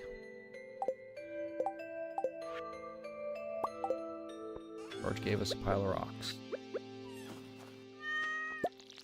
Alright, it's now winter. I don't know if I've turned in Snake Skull yet.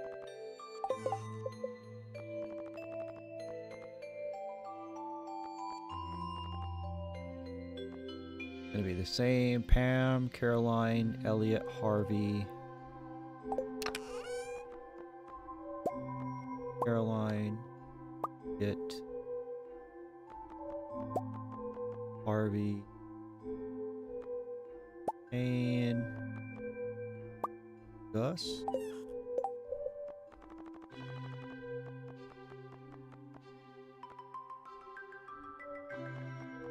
Deb.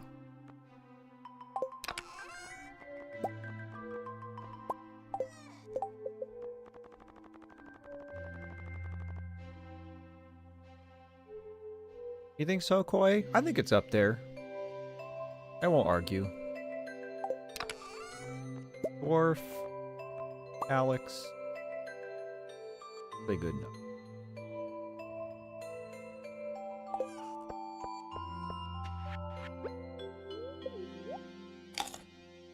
I think video games are cool because they're so diverse. And I really do think that video games have something for everybody. You know, people who say, oh, well, I'm not a gamer. Like, I don't really believe that. Oh, I do have a auto grabber. Means I don't need my milk pail anymore. Cool. But I really do feel like video games have something for everybody. And if people think that that's not true, then they just haven't found their game yet. You know, you see like these videos about all these old ladies who have like 10,000 hours in RuneScape and stuff like that. I just think that's so cool that they were able to find their game. You know, when I talk about how much I love this game, it's because, like, this is my game. This is the kind of game that, like, if you ask me to explain to you what I think the closest thing to a perfect video game can be, Stardew Valley.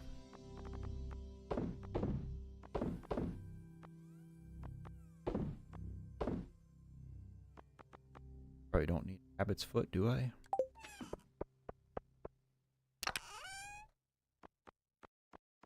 Some. Oh, and I'm saving sap. We don't need our milk pail. How do I make totem? I know it's honey. Honey fiber hardwood.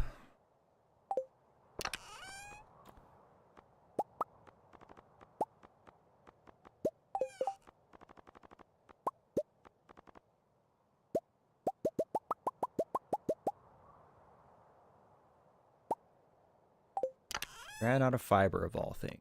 Okay.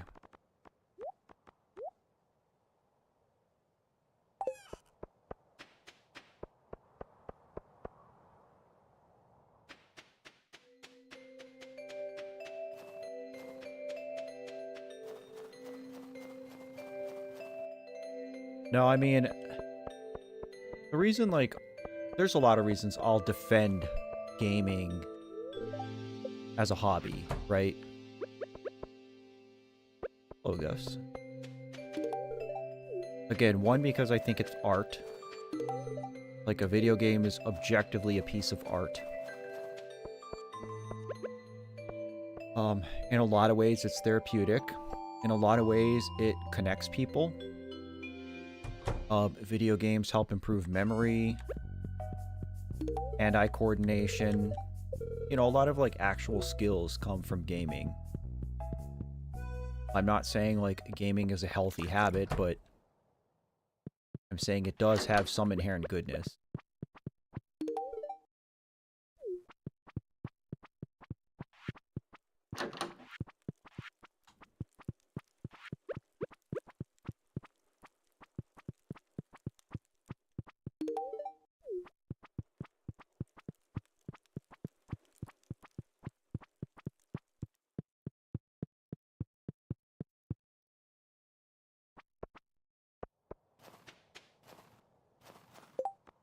Alright, Shane, Seb.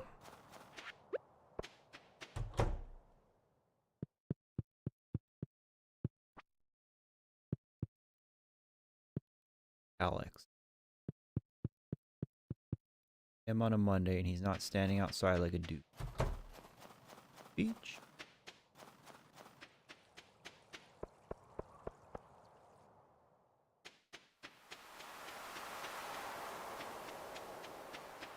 Times easy.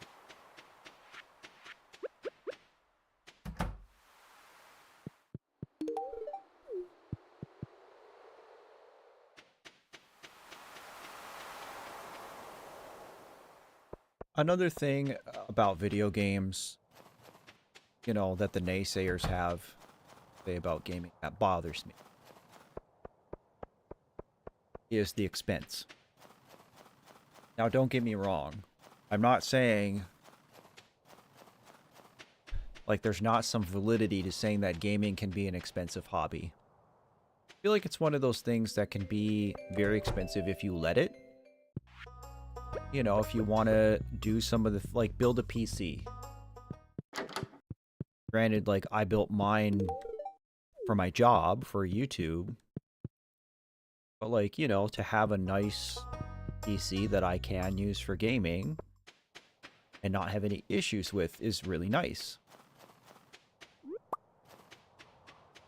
And, you know, the price of video games has been under a lot of scrutiny lately. You know, because games are like retailing for $80 now.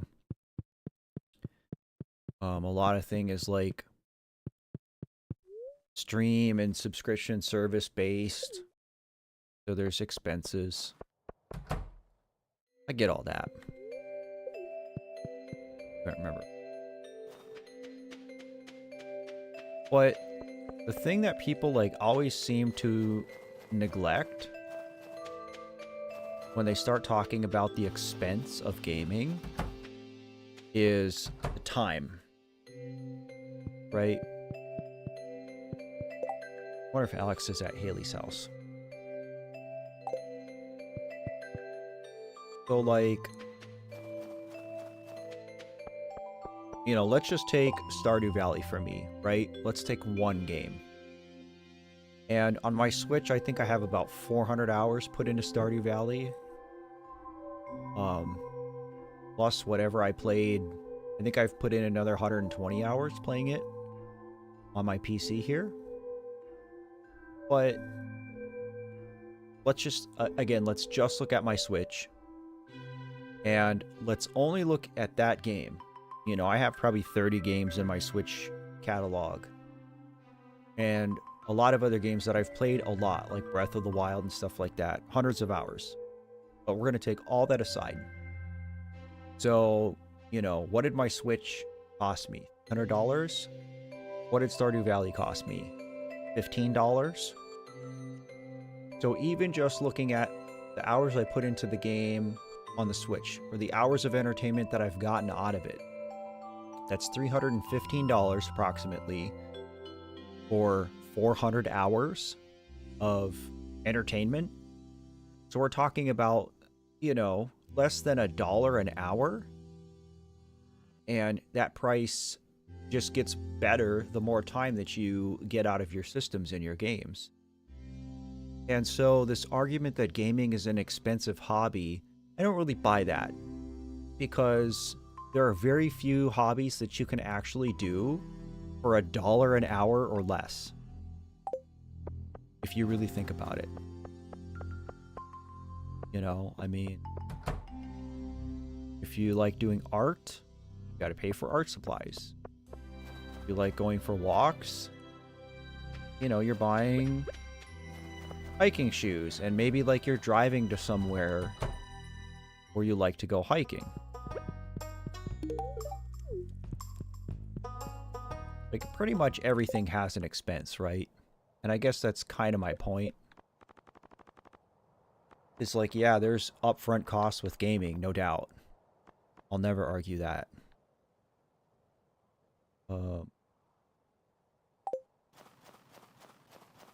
But I don't know if that makes it objectively expensive, right?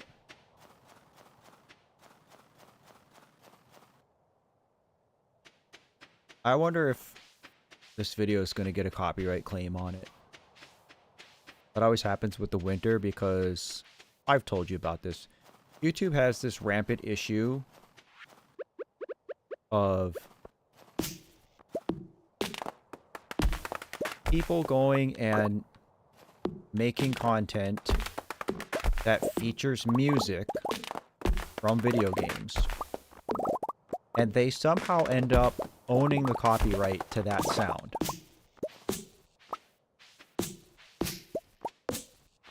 And so, like, in the case of Stardew Valley, somebody did a remix of 2 of the winter songs. It's barely a remix. They basically just copied it and, like, added a drum loop over it. But because Eric Baroni doesn't assert copyright claims on his stuff, because he wants people to share it and use it and spread it, you know, it falls under this Creative Commons where, you know, obviously, like, I'm not ripping off Concerned Ape if I monetize a VOD of me playing this, right? Because I'm adding to his work. I'm not just taking Stardew Valley's music and trying to monetize it, right? That's pretty clear. But because he doesn't assert his copyright that he owns on his IPs, other people do. I had this happen with the Minecraft thing recently, too. There's some kid who uploaded a couple of Minecraft songs, named it something else, and because Mojang doesn't assert their copyrights,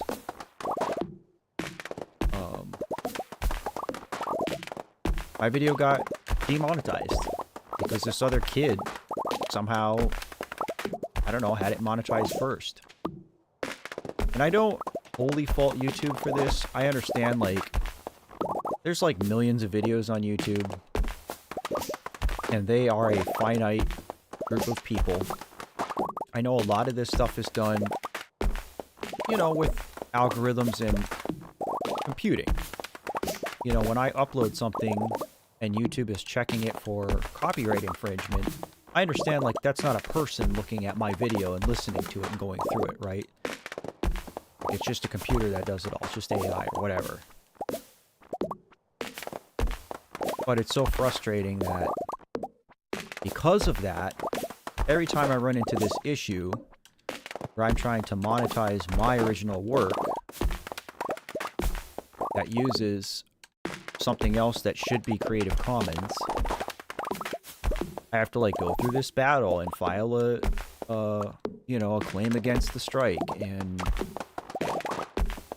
write this big long justification about why this other person doesn't own this IP and why I should be able to monetize it because the actual owner of it lets people do that, and I'm adding to it. And then I gotta wait weeks, and then even sometimes YouTube will still say no, which I don't understand. And I'm not saying, like, everything I do has to be monetized on this channel, because a lot of what I do isn't. You know, anything that's Undertale or Deltarune related, there's zero monetization. The company that owns Toby Fox's work is very, very strict. But it's just such a frustrating battle, and it's getting more and more out of hand. I know a lot of other creators have complained about this, and I wish YouTube would find a way to get a hold of it, because, you know, it's like some of us are doing this the right way and trying to make a living off of it, and you have all these other people who are just not only mooching, but ruining it for other people like me. I have considered a Patreon Koi, but I don't know. Again, I mean, number one, that's another thing I would have to maintain, right?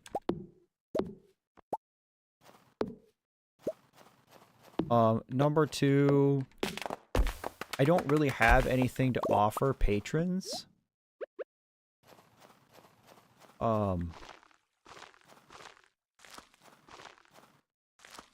That people just, like, can't already get on YouTube. And so as far as even like generating what a good incentive for a patron would be, I don't know.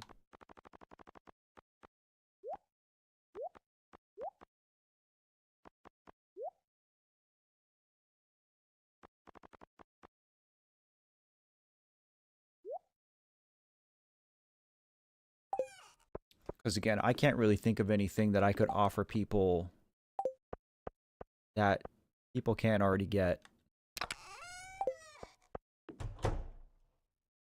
via YouTube. It's like, do I want to ask people to go to another thing that I also have to keep track of? But also, like, I mean, yeah, like, this is my job. And, you know, it's great when people donate. You know, every little bit helps. But I know that I'm never going to get rich or famous doing this. And I don't aspire for either. You know, I don't want to be famous. I want the project to be well known and help as many people as possible. But like me, Matt, and like this face and who I am, I don't aspire to be a celebrity. Not even like a YouTube celebrity.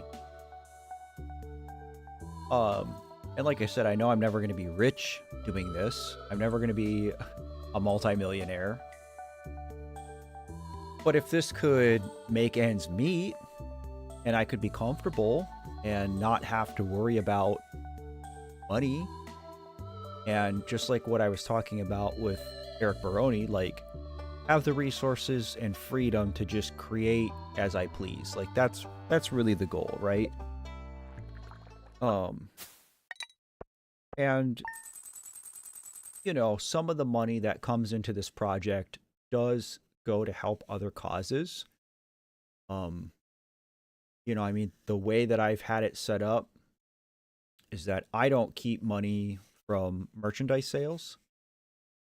So basically, anytime anybody buys a t-shirt or a sticker, at the end of the fiscal year, all that money goes to a charity. Last year, I actually divvied it up between 3 charities, but I think this year I'll probably put it all towards. We're not talking about a huge sum of money, right? We're talking about less than $1,000 of profit a year. And my contribution, aside from not keeping any of said profit, is, you know, because I'm not a nonprofit, I'm not a 501c3, I still have to claim that as income, and I pay the income taxes on it. So that's my contribution. I pay taxes on that, turn around, pass it all off to a charity. Which, speaking of which, I do think I want to do a charity stream next month. You know, September is Suicide Awareness and Prevention Month. And there are local events and stuff that I usually participate in, but I feel like doing a charity stream would be fun and would probably make so.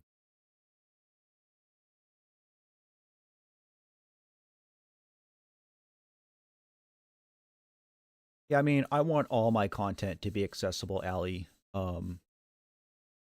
You know, the perk of being a member to the channel is that you get most things 24 hours early. Any big video, you're gonna get that 24 hours early.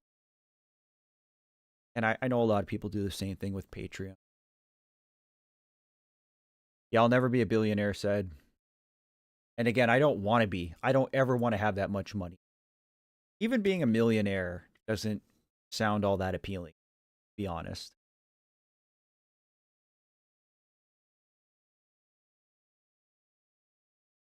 Sounds good, Ella. Uh, Let me know when you get your shirt, bud. I'm very curious.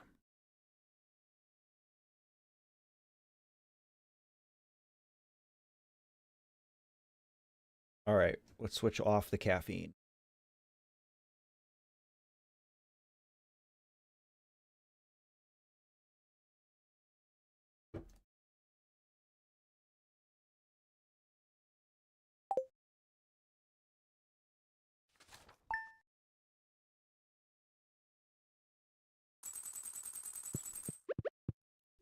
there is a small chance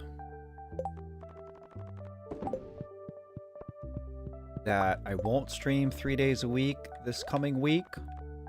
This week, I guess. It's Sunday now. Only because it sounds like I may have some work to do at my property. The next big project, if you want to call it that. Range bun. Cranberry sauce. A bar. But the next project is having a bulldozer come in and clear some land. And I have to be there to be a part of that. Supervise it.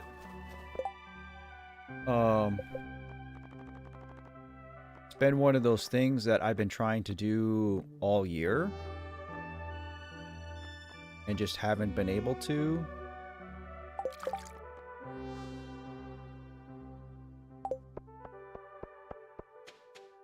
Solely because of weather. It just will not stop raining. What?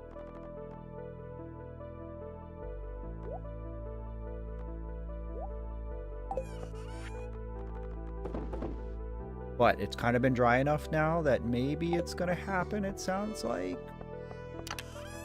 The whole thing won't even take a week. So depending on how things work out with the availability of the dozer and the operator. What am I doing?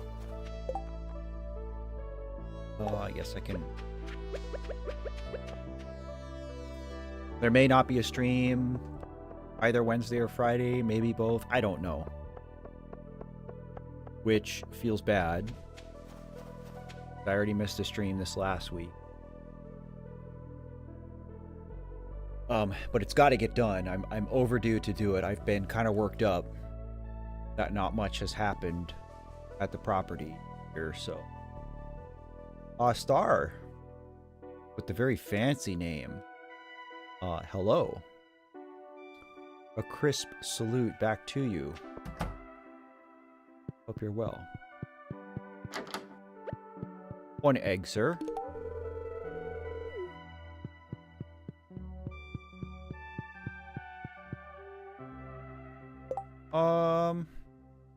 I guess let's upgrade our hoe again. And then I guess we'll just go back to Ginger Island.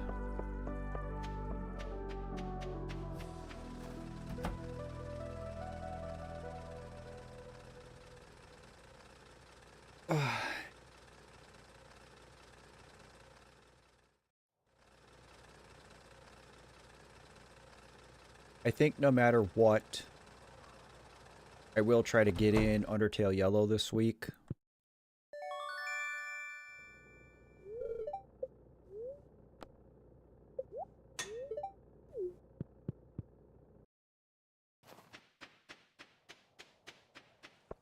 We do have one more Terraria stream to do. And I think Josh and I are going to start playing the Fargo's Souls mod for Terraria. I basically know nothing about, so that's exciting.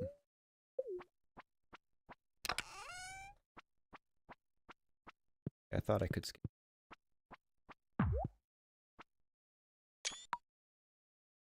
Oops, I took a screenshot. That was a silly...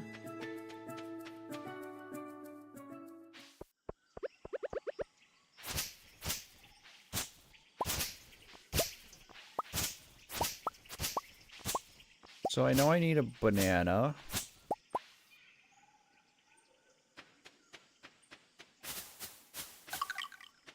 I know I need 4 gems. Of course, I didn't bring any feathers.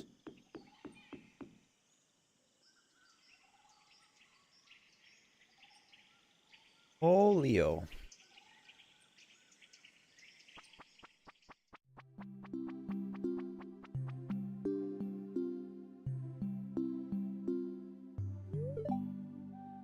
This poor kid.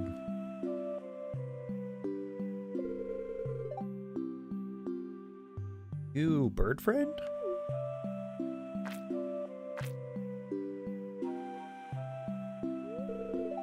Seem good.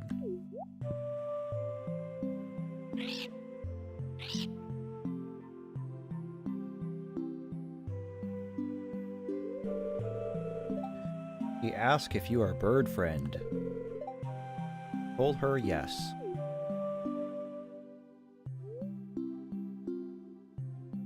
Oh. See, I just went through all this on my other file to make the video, but it still gets me in the feels to know his story, go through this.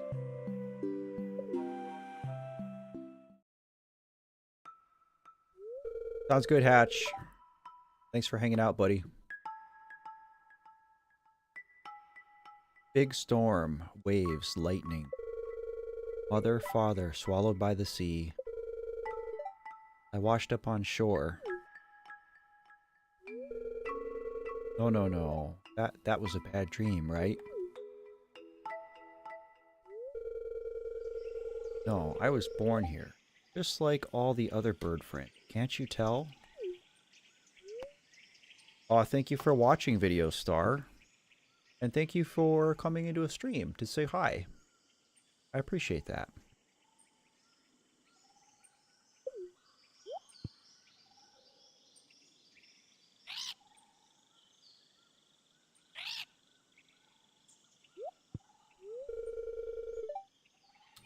Aha, see? We speak, we speak. Hey. I remembered something. My name. It's Leo.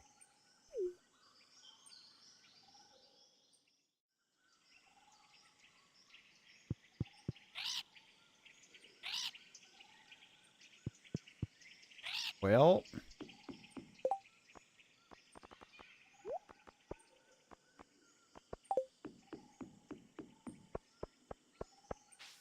guess we can take a run through the volcano.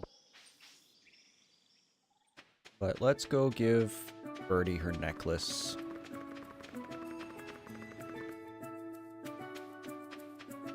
I was going to do a section in the video about Birdie too, but... I mean, part of it was time. I learned that lesson the hard way. With the To the Moon video, that I can be long-winded. I pay for it.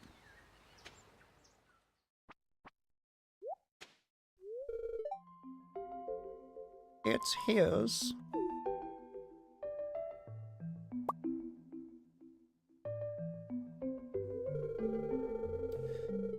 It still has his smell after all these years. That familiar putrid funk. You know, it's been a lonely life here, child, but I don't regret it at all. I'm doing right by my old man. We'll be together again someday soon, heh.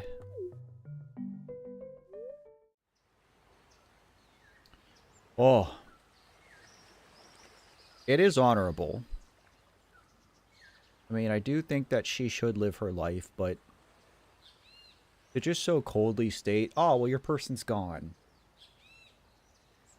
I think that's one of the most insensitive things you can say to somebody who's lost somebody. So much of like what you do and how you live your life after a loss is trying to stay connected to that person, right? And I know for me, a lot of the things that I do that have become part of my life, part of my routine, are strictly to stay connected with Ellie. And the thing about it is, I don't know where she is. I don't know if she still exists. I don't know if there's an afterlife or if she's still connected in any way. But I know that having faith that there is something after this helps me. I know that doing the things that I do to stay connected with her help me. And so if they help me in healthy, positive ways, then like, why not? Why not encourage people, you know, to adopt this mentality that because your loved one is dead, that you're completely severed from them, that he's gone and you should live your life.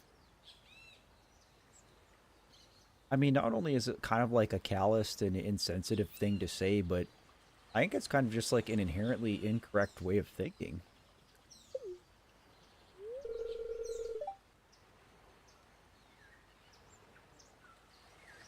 You have great wisdom, child, and you've brought me great peace. This locket will comfort me the rest of my days.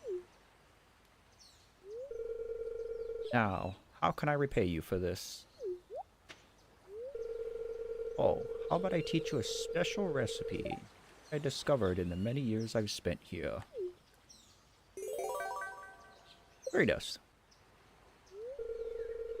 You can take these too. How about some gold walnuts? Big baller. Though you're a stranger, you went out of your way to help an old lady. Bless your heart.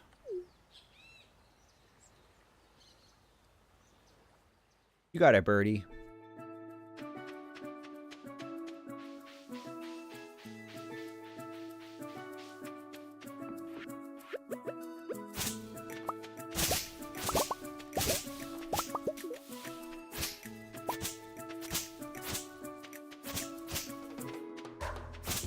Froggy.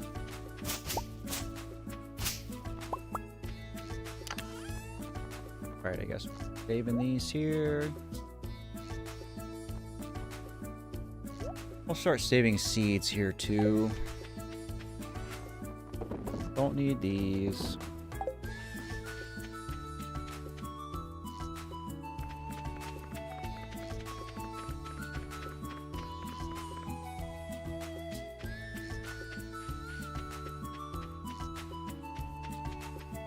I didn't do my statues today. Oh yes, Professor Snail. How many old people voices do I have to do today, chat?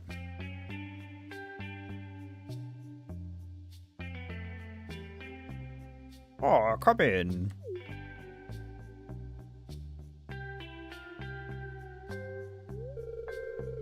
Welcome to my field office.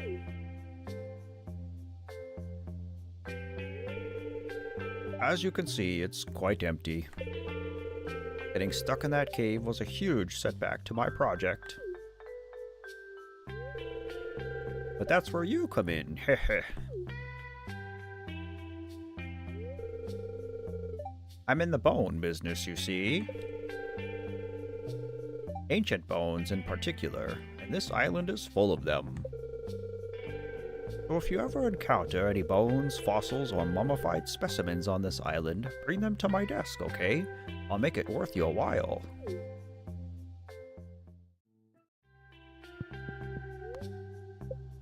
Didn't bring my snakehead.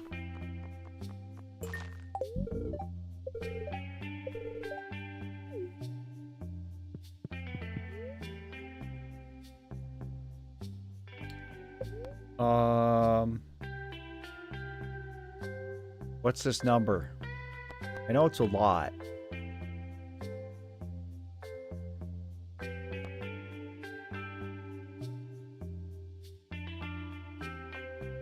Meanerchew, hello. Laura, do you know this number off the top of your head? I almost want to say it's 24. Question mark?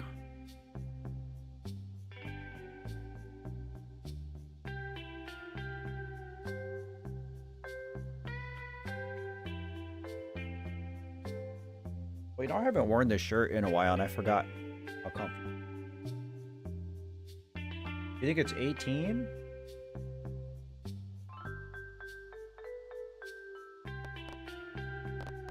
I'll look it up.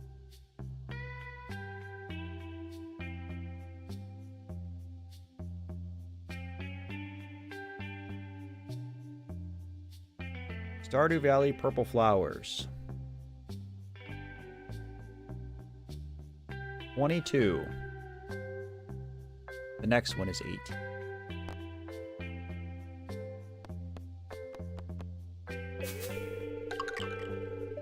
Yes, yes, that seems very accurate. Thank you.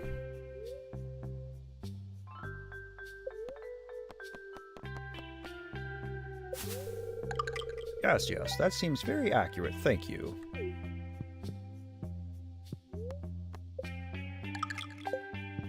All right. Cool.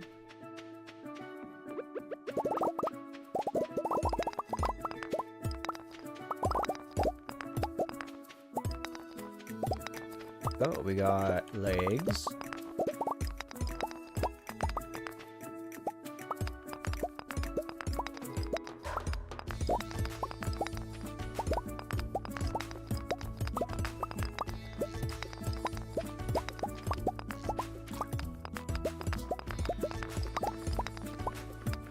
Reminds me that I do need to have my pan with me.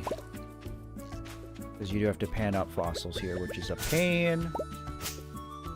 Do not like panning.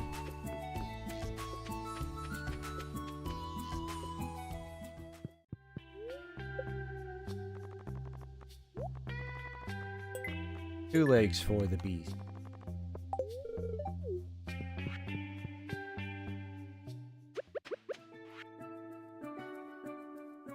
Probably haven't gotten that one. Don't have a hoe.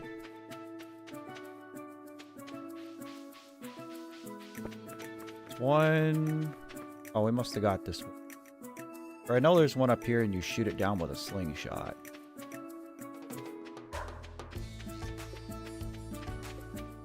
No, Purple. So the golden walnuts are, they're kind of like a quest item.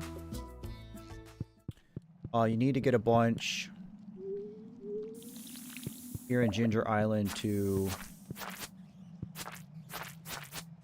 basically like unlock progression.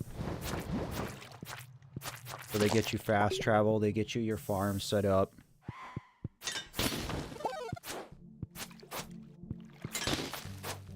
Alright, so in this place, we definitely want shards.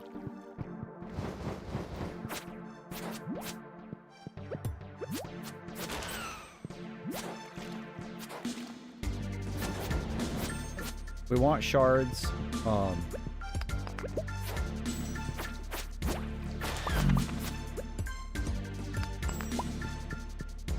And dragon fangs, dragon tooth teeth.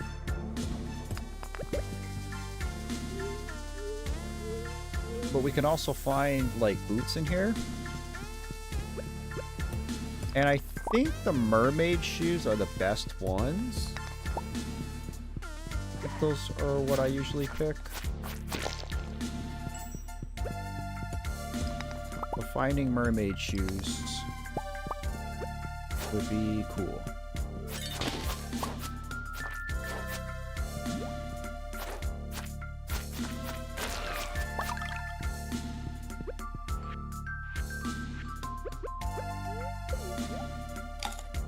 Marcus Soto, hello.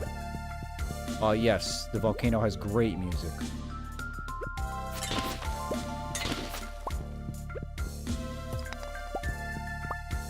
Like, you can tell that this is a later game area. It just, like, the song for this area, like, you can still tell it's Stardew Valley music. It's still very much Eric Baroni's work. But you can tell he was more experienced when he made this. Like, you can tell the game has a lot more identity. And if you guys like his work, his music, I should say, you should listen to the very small amount of music that's been release for Haunted Chocolatier, because it's also very good.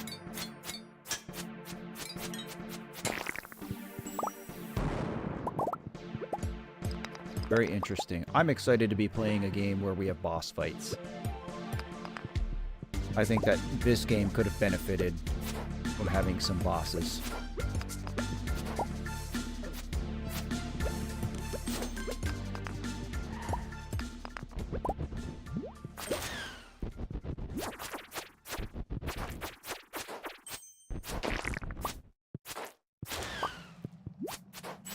So many of these things.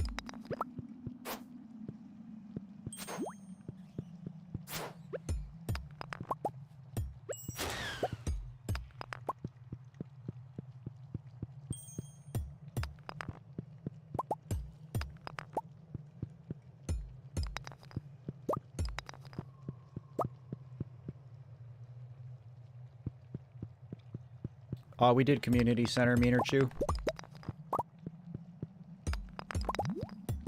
I've never done Joja.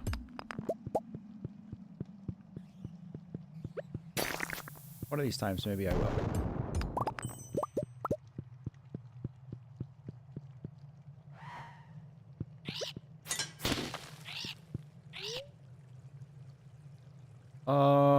7:10 p.m. We'll push. Mushrooms are money. Haunted Chocolatier will have bosses. It has been confirmed. In fact, open up another tab on YouTube right now. Go ahead and mute me. And find the... I think he's got music for a bee boss out. Been out for a while. Pretty unique tune. Very cool. We don't care about fossilized legs.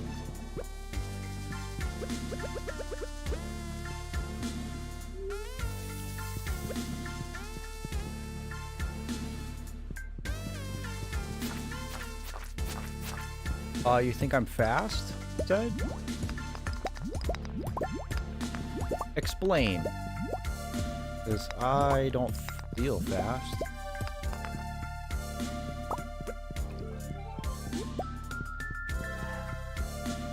If I were a Pokemon, I would be a slow bro.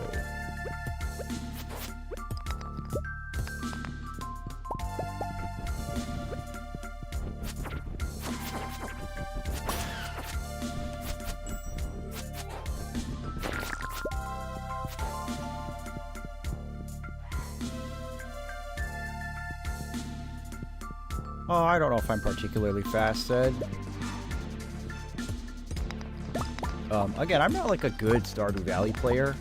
I'm not a pro. Just like with any game I play, I'm not really, like, exceptional at anything.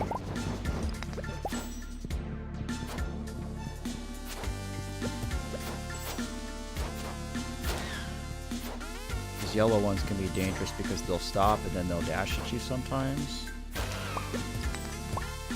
They juke you.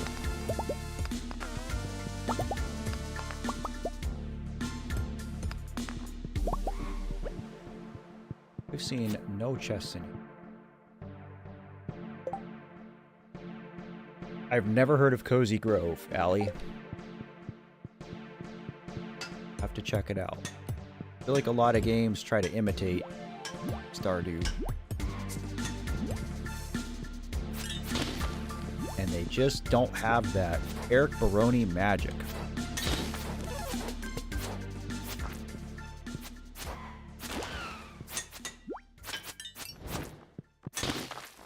Diamante. I haven't donated or...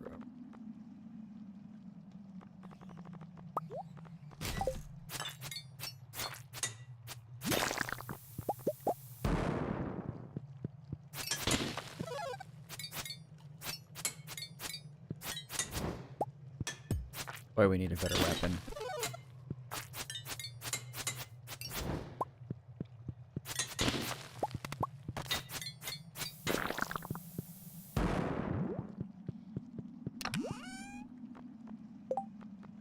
Like a hot Java ring.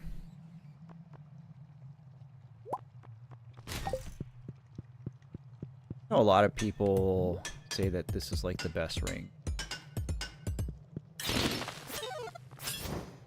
I don't know if I agree.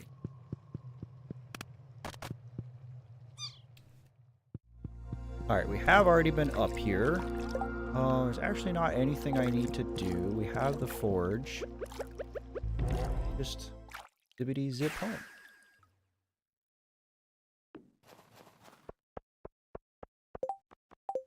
More like Animal Crossing. I mean, that's cool though.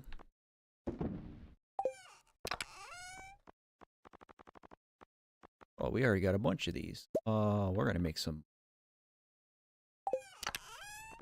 Definitely want to save fiber.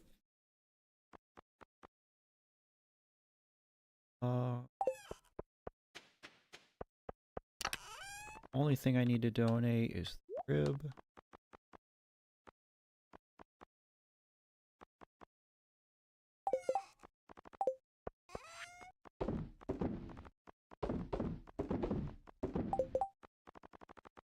Not gonna use.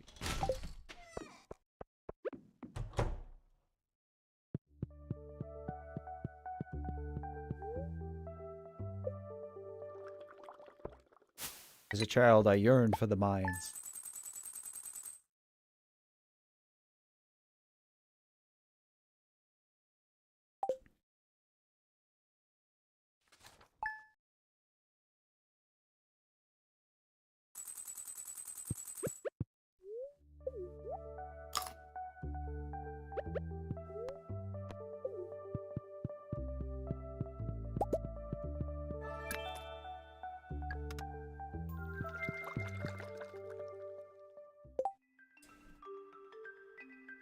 Yeah, I mean, this game was very heavily inspired by Harvest Moon. Which is very obvious if you've played Harvest Moon, any of the Harvest Moon. The last Harvest Moon game that I played was for the GameCube. I'm trying to remember what that one was called. I think it was called Wonderful Life. The Wonderful Life.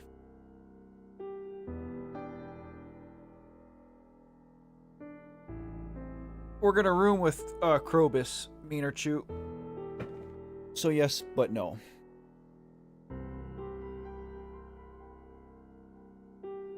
Actually.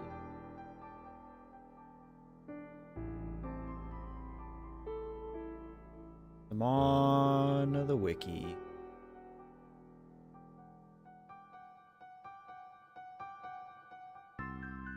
Monsters in the Skull Cavern can drop the Void Pendant, so that's where I got it.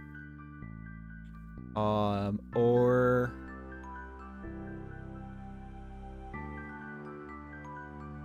we can just get it from the Desert Trader for 200 Void Essences after we've obtained all 10 hearts with Krobus. Easy enough.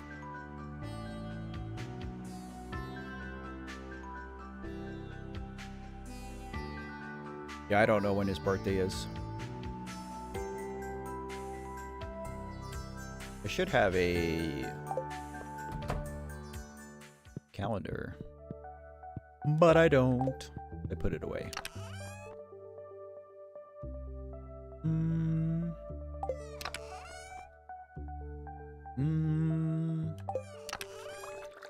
Nope. Oh, what should I do with this day? I think we're good on gift giving.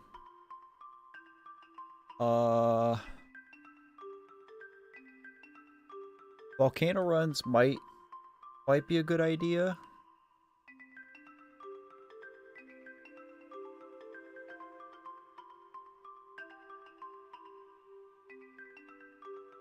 I don't remember what I needed dragon teeth for.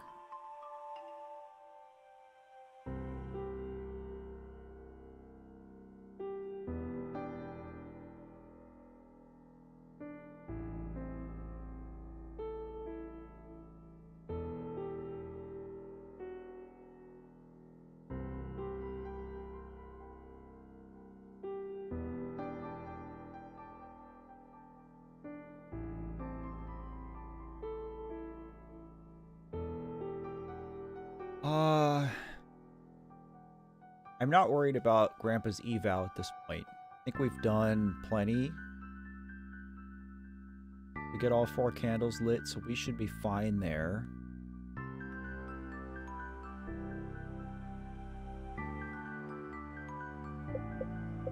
Probably fish I should be catching. We're actually doing pretty good on fish.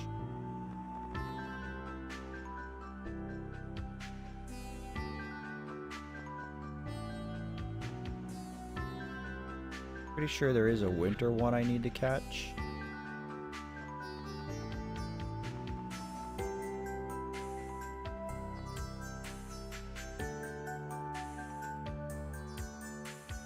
Yeah, what do the teeth make, though?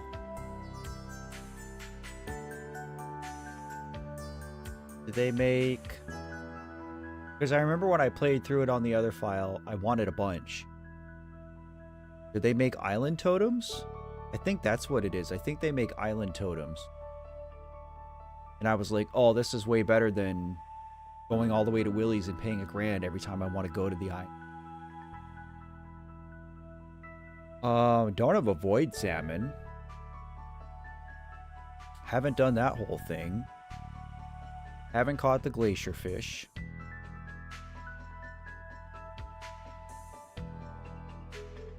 Guess we could go do that.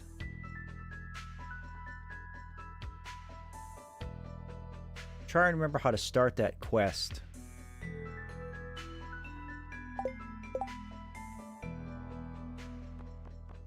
Oh, this is what I wanted a star fruit for. Okay, we can go do that. Emily wants an apricot.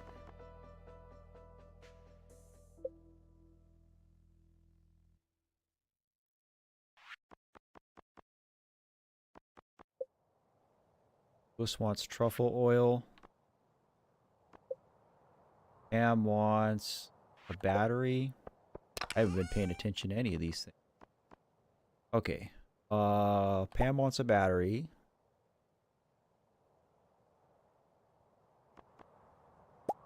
I can cash in a ticket. Because why not?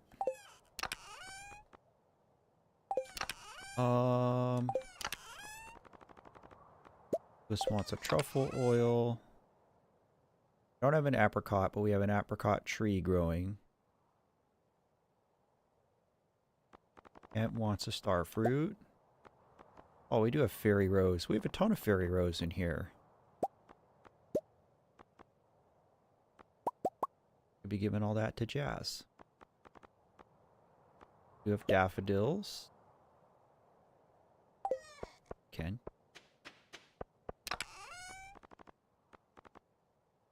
So many things to do. We've got a rib to turn in. I'm not super concerned about that.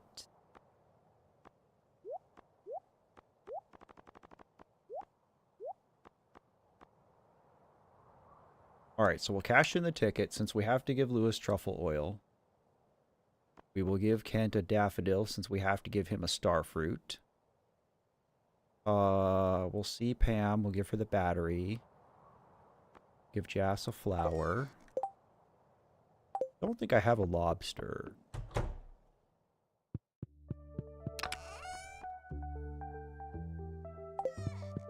Chilling.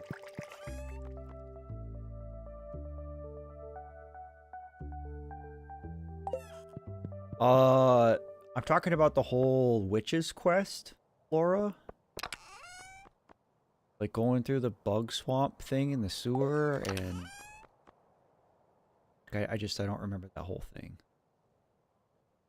Small brain today.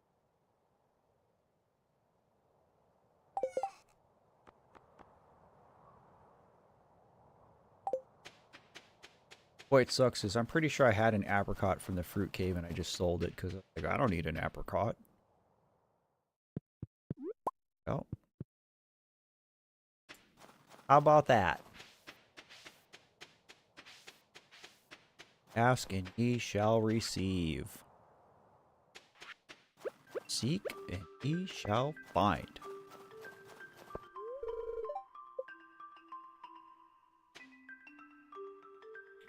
Is that what I have to do to activate the quest? mean or two.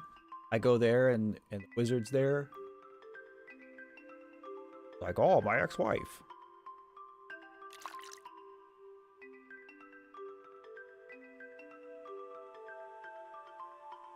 Oh. Take a moment for a big stretch.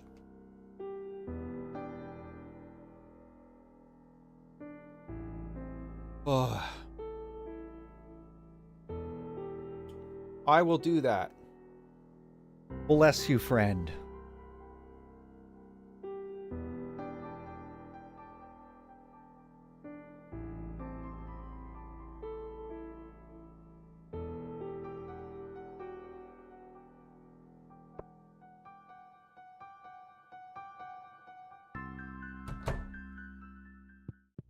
Come here, little girl.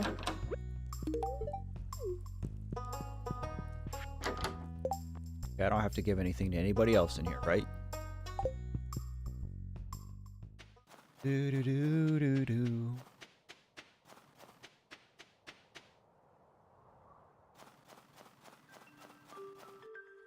Vincent looks all silly in his winter clothes. I don't know why, like, he just looks like a totally different kid.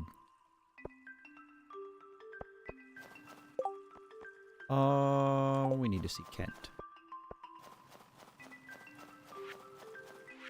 First, I will give you a flower. Second, I will give you a fruit.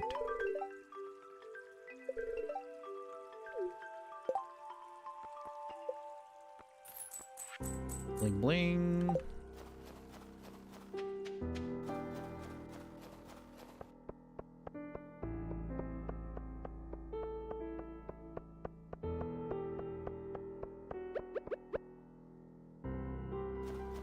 Yes, indeed, we are going to see Pamela.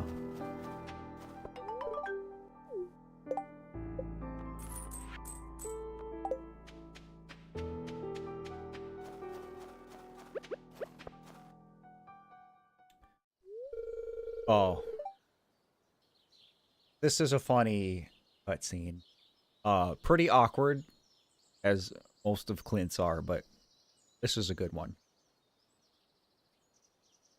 Okay, guys, do you remember your lines? Yes.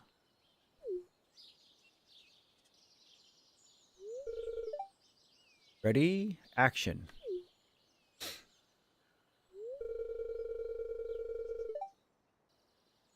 I thought we had something special. I guess I was wrong.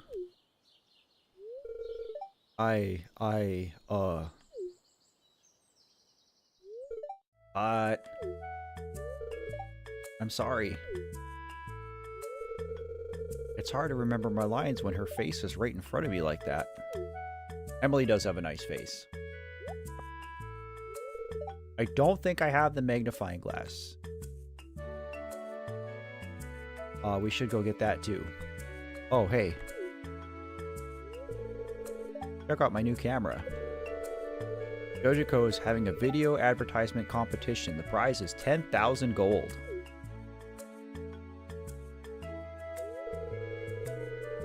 Hey, I want you to be in this shot, okay? Just walk by Clint and Emily in the background while they're talking. It'll give the scene a little more authenticity.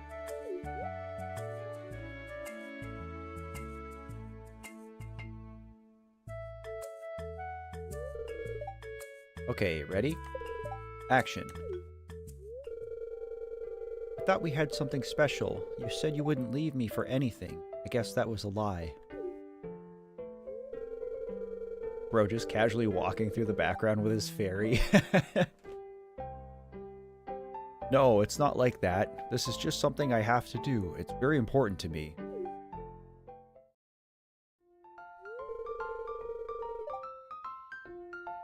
I've just got to try new Joja Blue Cola.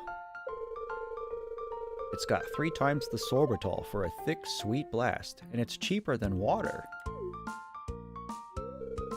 But, isn't soda unhealthy? You promised me. Have no fear, my dear. The world-class science team at Joja headquarters have determined that Joja Blue does not cause a significant erosion of the stomach lining. What a positive spin on pop. speaking of Joja Blue, is anybody in chat old enough to remember Pepsi Blue? You guys remember that? So you can drink it whenever you like, as much as you like. The real question is, when will you turn blue? Glug glug. But that was perfect.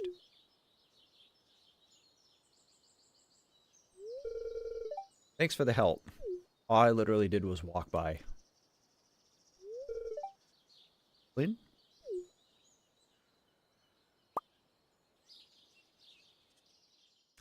Okay. Joja Blue. Roofy, I remember. Roseboro, this one.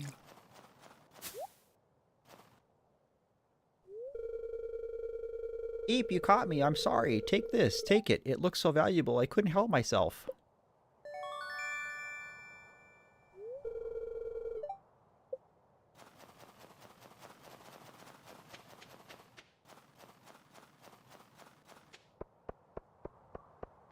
That was silly.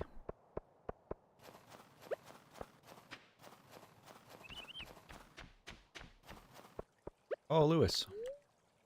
Oh, don't drink the truffle oil.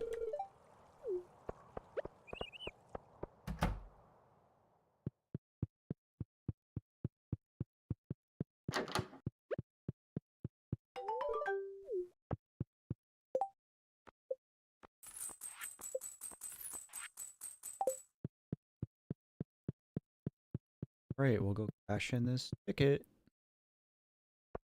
I think I was waiting till I had a ball.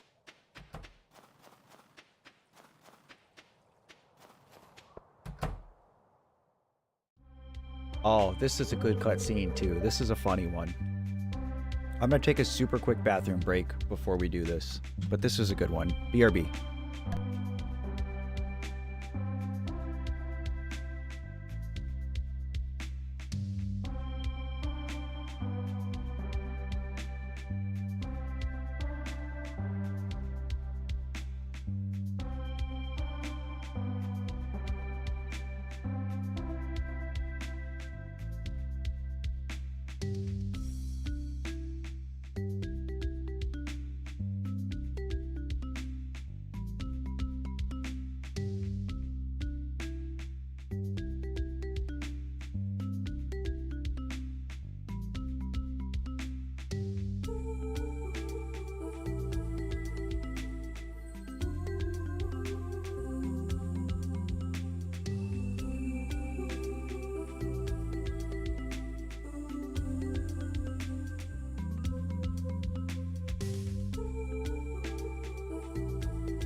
Oh.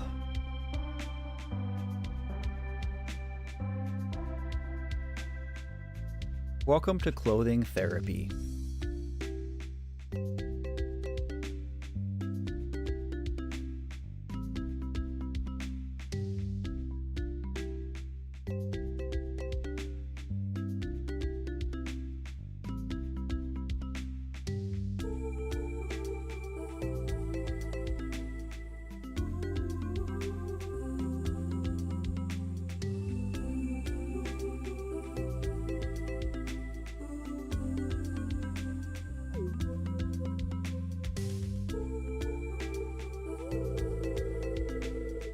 You're probably wondering, what is clothing therapy?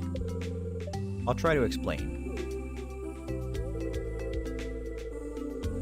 So many of us are struggling with personal issues, things holding us back from living how we want. It's important to me that everyone has a free and happy life, So I came up with a new kind of therapy to help people achieve that. Based on the amazing power of self-expression.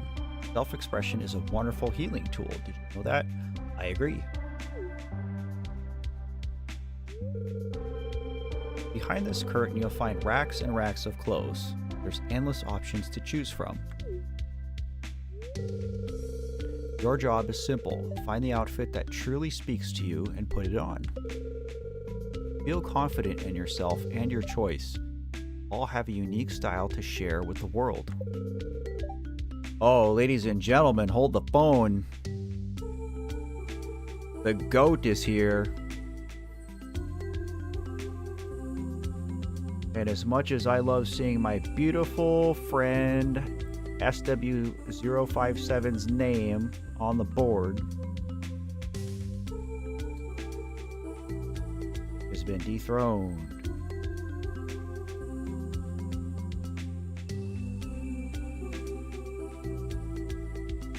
Thaddeus, thank you as always for the donation. Appreciate you so much, brother. Good to see you in a stream. I hope you're doing okay. If anybody in chat received a gift membership from Argentina VR, please give him a big old thank you.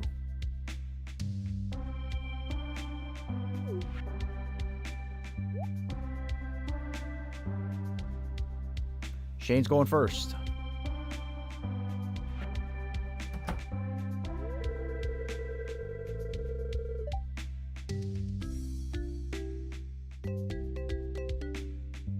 Matt, you're just in time. Just observe and keep an eye open.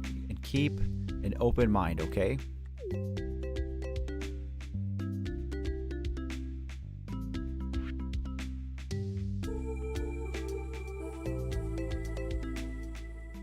Shane's got those trip pants.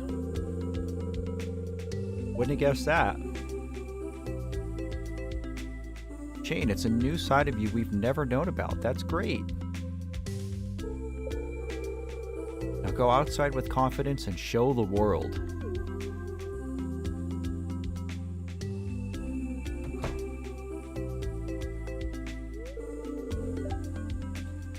You want to express yourself with look but can't because of your face? What does that mean, Erica?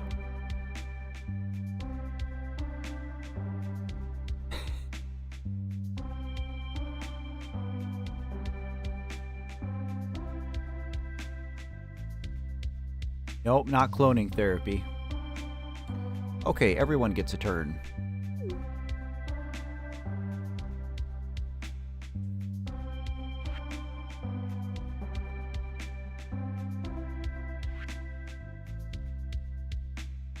I love this.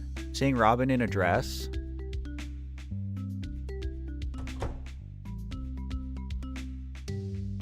Lewis's is good. Where do you guys see this?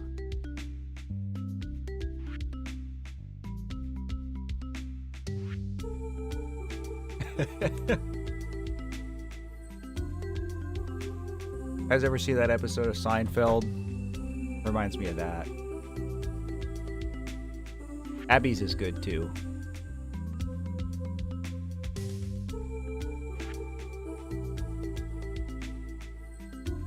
He's just going for it.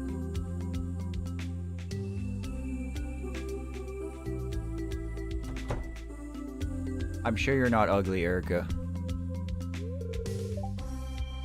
I mean, have you seen me? Clint, you're up. Poor Clint. Okay, Emily, I'll do it.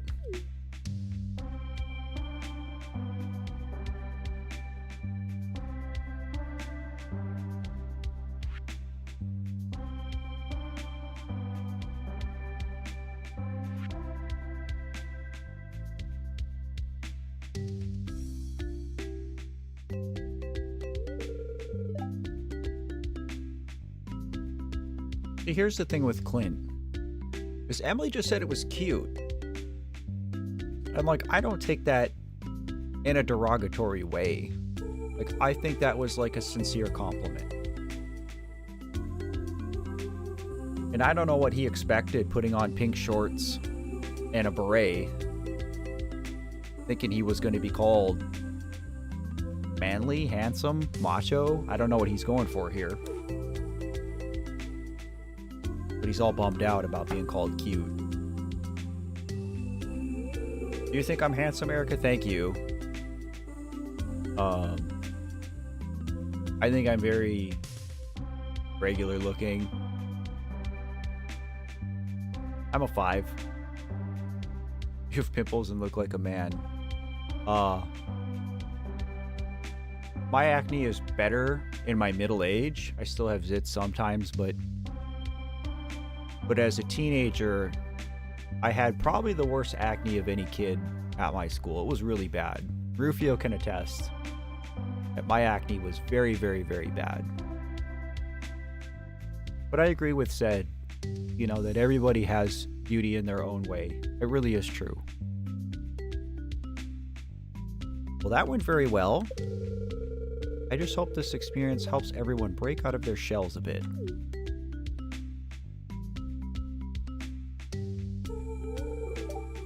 Matt, ooh, we're having a moment. I couldn't do it. I don't want to break out of my shell. Oh, I guess I'm interrupting something here, aren't I?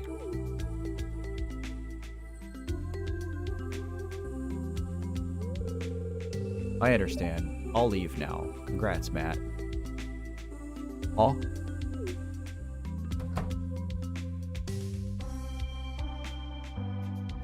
There's lots of ways to express yourself, though, Erica. Yay, 10 mixed seeds. Ow. Okay. I guess let's try and do some of this wizard sewer quest. I probably don't have a void mayo chillin', so we will have to make some. That's okay, that's okay.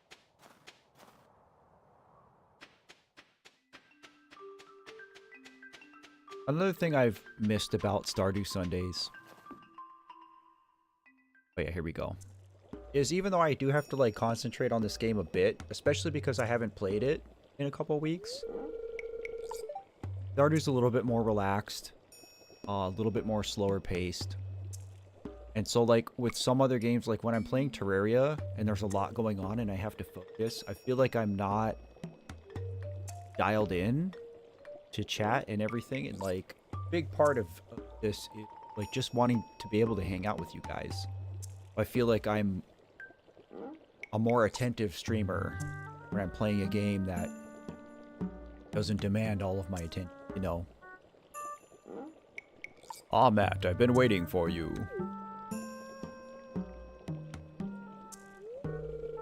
Have I ever told you I used to be married?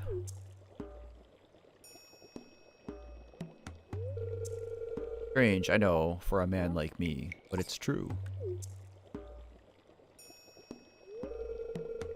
My wife and I were together for many years, until I made a mistake that drove her away. Yeah, that's what he says. Made a mistake that drove her away. Her anger and envy were so intense that she turned green and began flying around the countryside, cursing everything in her path. When I found out, I sealed this passage to her home, fearing that an innocent villager might fall prey to her dark magic. But now it must be unsealed, for when we separated, she took my magic ink. I need that magic ink back. I would do this myself, but I can't see her again. Why I need your help. In order to unseal this passage, you'll need a dark talisman. Talk to Krobus in the sewer. He should know where to find one. Counting on you. You can retrieve my magic ink. I promise I'll make it worth your while. Now go! That was cool.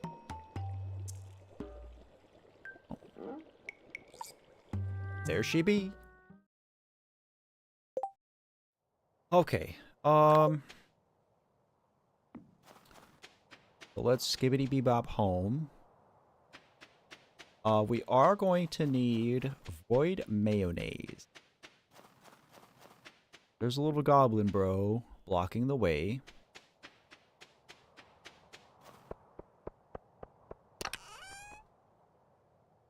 That's what he wants. Yo. 99% sure that I don't have one.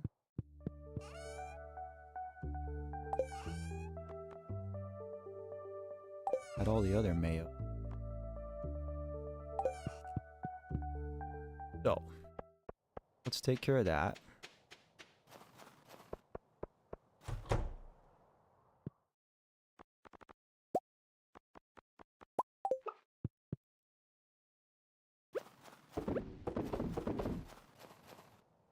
And I don't really know the fastest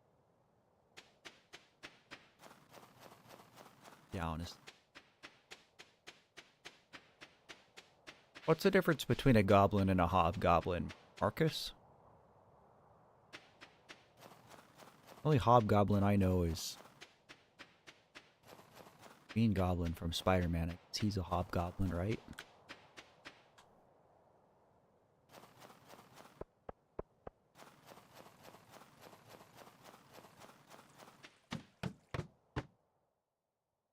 Most of you would do clothing therapy. Cool. What's that? You're looking for a dark talisman? Now that you mention it, I did have one in my possession not too long ago. Fortunately, I dropped it while exploring that tunnel in the far corner. Things started heating up in there, so I left in a hurry and sealed the entrance. It seemed pretty sturdy though, so I'll open it up for you. Just be careful.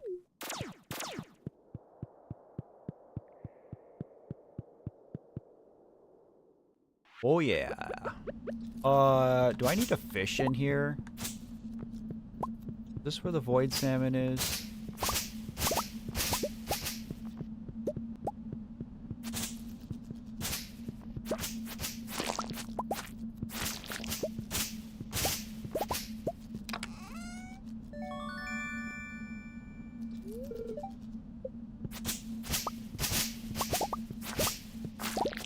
A magical princess?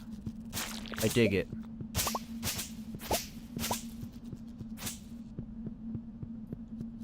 Makes me wish I knew what you looked like, Laura, so I could picture it.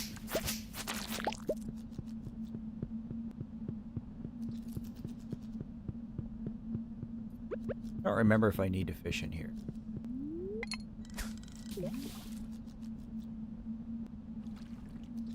Lime Jack, thank you.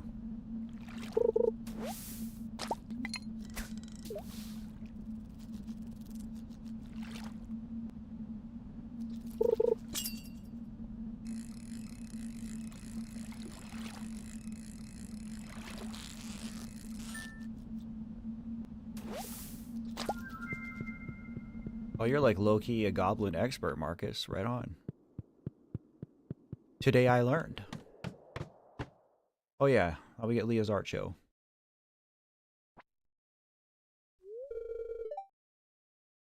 So I didn't notice this the first time I played through this game, but when I played through again to make the Stardew video and I got to this scene and I talked about Leah, this bro down in the corner here, standing in front of Pierre's, is that Kel? Is that Leah's ex-boyfriend? I didn't notice him before. I mean, he's either Kel or he's like like an art critic or something from the city, I guess. But like very clearly he looks unhappy. He's got his arms crossed and he's tapping his toe. Got a stern brow. I think like the prevailing theory is that that's Kel.